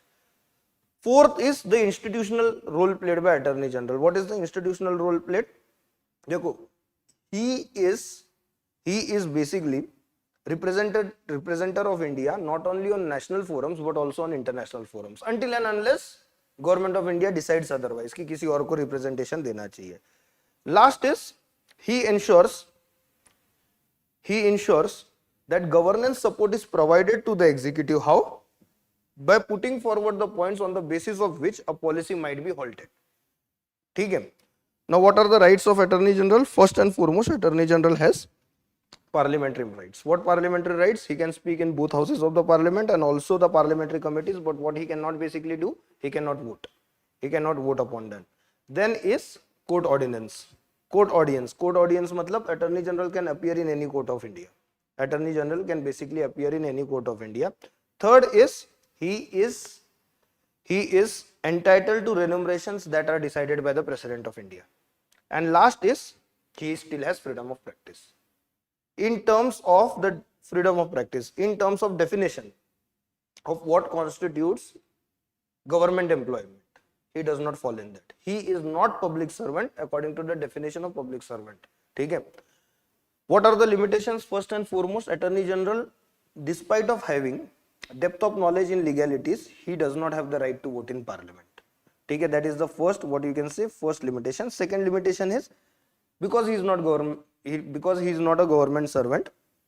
Now what do we see is he holds office in the pleasure of president. That interferes with the independence of Attorney General. देखो, just going off the track, Nani Palkiwala, one of the greatest advocates that India has ever produced, he said the work of Attorney General is not to represent union government, it is to represent constitution and law. So what he said was कि जहाँ पे union government is wrong, what Attorney General has to do? He has to showcase it in the court of law. He said that Attorney General is not like any other lawyer. ठीक है? He is not like any other lawyer. उनका काम है constitution को represent करना. So that is actually a big factor. But then, being on the pleasure of the president, what does it do is it compromises that particular responsibility. Right. Then we come to obviously conflict of interest. What is conflict of interest? He can take other cases. ठीक है, he can basically take other cases. What it does is it compromises with the most important resource of Attorney General of India, and that is time and application of mind. All right, and in the end, Attorney General does not have executive powers like in US, where Attorney General is basically head of legal department or law ministry. ठीक है, Attorney General is basically heading the legal department, law and justice department. तो ये सारी चीजें उसमें आ गई. Your answer is more or less complete. Now coming to the point of ensuring social governance or ensuring sound governance. How does Attorney General provide sound governance or ensure sound governance? First is providing legal legitimacy to government decisions or helping government get legal legitimacy. Second is he avoids judicial pitfalls. Third, what you can say is he frames the policy within the framework of the constitution. ठीक है, he helps the government in framing the policy within the framework of the constitution. Next is what Attorney General also does is he acts as the bridge between executive and judiciary. And lastly, Attorney General status. ठीक है, Attorney General through his status, through his knowledge, he enhances credibility of India on global legal platforms. Remember one thing, there are many platforms on which representative of India is Attorney General. So it is not as if he only goes to the court. बहुत सारे ऐसे platforms होते हैं जहाँ पे Attorney Generals around the world meet, and there it is again the responsibility of Attorney General to showcase India's strength. All right, moving on to one of the questions that is my favorite, और इसके ऊपर हम लोग discussion कर चुके थे बच्चों के साथ. मोस्ट ऑफ द क्वेश्चंस ना मेंस के बच्चों के साथ we had discussed. This question is on constitutional morality. देखो, the books that you are reading ना that might not be enough. तो what you can do is मुझे पिंग करो, मैं कुछ बुकलेट्स मतलब I'll send out some handouts. That handouts are good when it comes to topics like constitutional morality. So what does the question state? Constitutional morality is a fulcrum which acts as essential check on high functionalities and citizens alike. देखो यहाँ पे ना what UPSC has done is, इससे पहले whenever UPSC has asked question on constitutional morality, it has been constitutional morality and how it has to be followed by government. ठीक है, now what it has done is it has brought in high functionaries and it has also brought in public. So it is also now seeking an explanation from the point of view of constitutional morality with respect to the people of India. And then what is the next point? In the view of above observation of Supreme Court, explain the concept of constitutional morality and its application to ensure balance between judicial independence and judicial accountability. Simple. In the introduction, first and foremost, define what is constitutional morality. Constitutional morality is respecting core values, principles and spirit of the constitution. ठीक है, what you have to do is you have to connect constitutional morality. You have to basically connect constitutional morality and provide for how it relates to values वगैरह हो गया, how it relates to judiciary balancing itself or balance being created for judiciary where it can maintain its independence, which is basically necessary for securing impartial adjudication and judicial accountability. What does judicial accountability do? It prevents misuse of power. ठीक है, तो impartial adjudication and misuse of power, you have to bring them together and you have to showcase both are necessary, and it can only be done through constitutional morality. अच्छा, who coined this term constitutional morality? Dr. Ambedkar. He stated that constitutional morality is using constitutional methods for the purpose of achieving social and political objectives. All right, ठीक है. Then when it was used for the first time in court, it was used in Keshavananda Bharati case. And what Supreme Court said was that constitutional morality is beyond constitutional morality is beyond political necessities. Recently, it has been used in Navtesh Singh Johar case. ठीक है, what did Supreme Court say? कि constitutional morality is guiding principle. ठीक है, or it is a guiding spirit for transformation of constitution. ठीक है.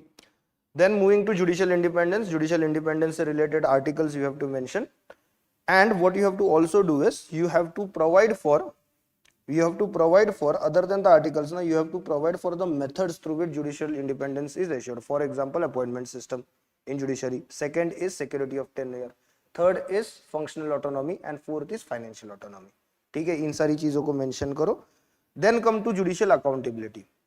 What is judicial accountability? Basically, what judicial accountability will ensure is, it will ensure that judges are answerable for their conduct, for their ethics, and for their integrity. For their conduct, for their ethics, and their integrity.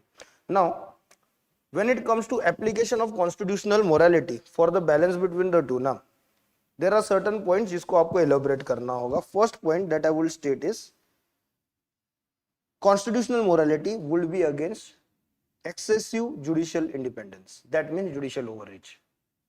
That means judicial overreach. Second, constitutional morality will also be against weak judicial accountability. यहाँ पे what you have to do is, you have to mention how opaqueness in judiciary affects constitutional morality. Then coming to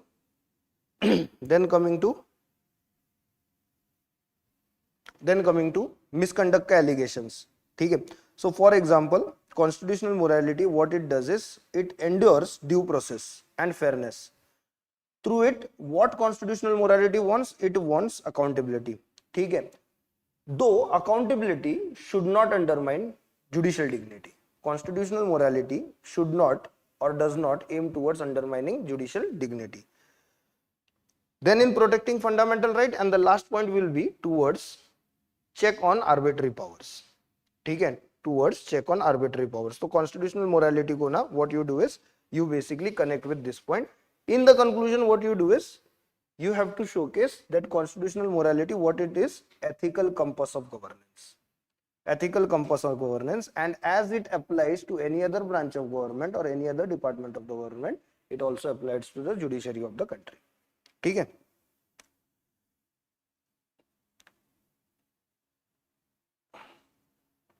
Moving on to the next question. This will be the last question that we will do. उसके बाद what we will do is, दो question जो है ना, I will put it on homework. वो दो homework की तरह लो and write what you understand with respect to those questions and send it to me. हाँ? नहीं वो है, ये वाला है. ठीक है. This will be the last question that we basically discussed. उसके बाद वाला दो questions जो है, what you do is, हाँ, तो वो मुझे लिख के भेजो या टेलीग्राम चैनल पे डाल दो. ठीक है, मुझे भेज दो, we'll discuss upon it. ठीक है. Question is, Indian Constitution has conferred the amending powers on the ordinary institutions with a few procedural hurdles. In the view of this statement, examine the procedure and substantive limitations on amending power of the parliament to change the constitution. हाँ, देखो, this is one of the easiest questions. This is basically one of the easiest questions that has been asked. ठीक है. In this question, what has to be done? सबसे पहले ना, it is saying amending powers. It is stating amending powers. Now, what you have to basically do is, you have to showcase, you have to basically mention about amending powers, and in the introduction itself, what you have to mention is कि भाई amending powers are neither too rigid, they are not too flexible. ठीक है. Then what you have to do is, that does not mean कि Indian Constitution waives off the powers of limitations. Indian Constitution waives off the limitation that are provided for the purpose of its own protection. ठीक है. Then in the main body, what you will mention is, first and foremost, you will mention procedural limitation. याद दिया ना, procedural limitation. तो at the time of amendment, what limitation parliament faces, that you have to mention. First limitation क्या है? Special majority. Procedural limitation में first limitation is special majority. Second is, in certain cases, ratification of states. Third, it requires mandatory presidential assent. Obviously, there is also no scope for joint sitting.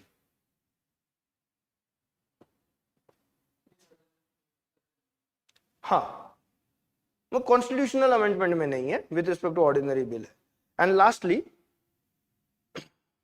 lastly, there is scope for judicial review with respect to constitutional amendment. Judicial scrutiny will happen. Now, what is this? These are procedural limitation. Now, when we talk about substantive limitation, ठीक है. So, what are substantive limitations? First and foremost, basic structure doctrine. Basic structure doctrine. उसके बाद है protection provided to fundamental rights. उसके बाद है protection provided to fundamental rights. Third is federal nature of India.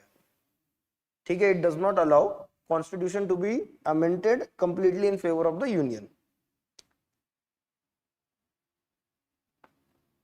And lastly, the idea of parliament being the product of the constitution and therefore not being above the constitution.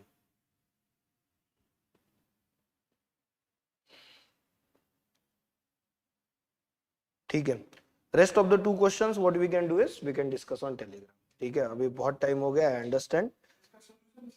मैं भेज दूंगा. ठीक है, चलो, thank you very much guys for being part of this. No. Only state ki what basic structure has done is it has stated that parliament has amending powers and not constituent powers. ठीक है, constituent powers मतलब parliament does not in itself become constituent assembly when it amends the constitution, hence it cannot move away from the basic structure provided by constituent assembly. That's it. ठीक है, मैंने सारा question बनाया है इस साल का क्वेश्चन पॉलिटिकल जो है सारा बता दिया आपको भेज सकते एक मिनट अभी तो क्वेश्चन बनाया क्वेश्चन और एक बहुत क्वेश्चन है वो जो इस क्वेश्चन नंबर ऑलरेडी लोग सेक्शन 9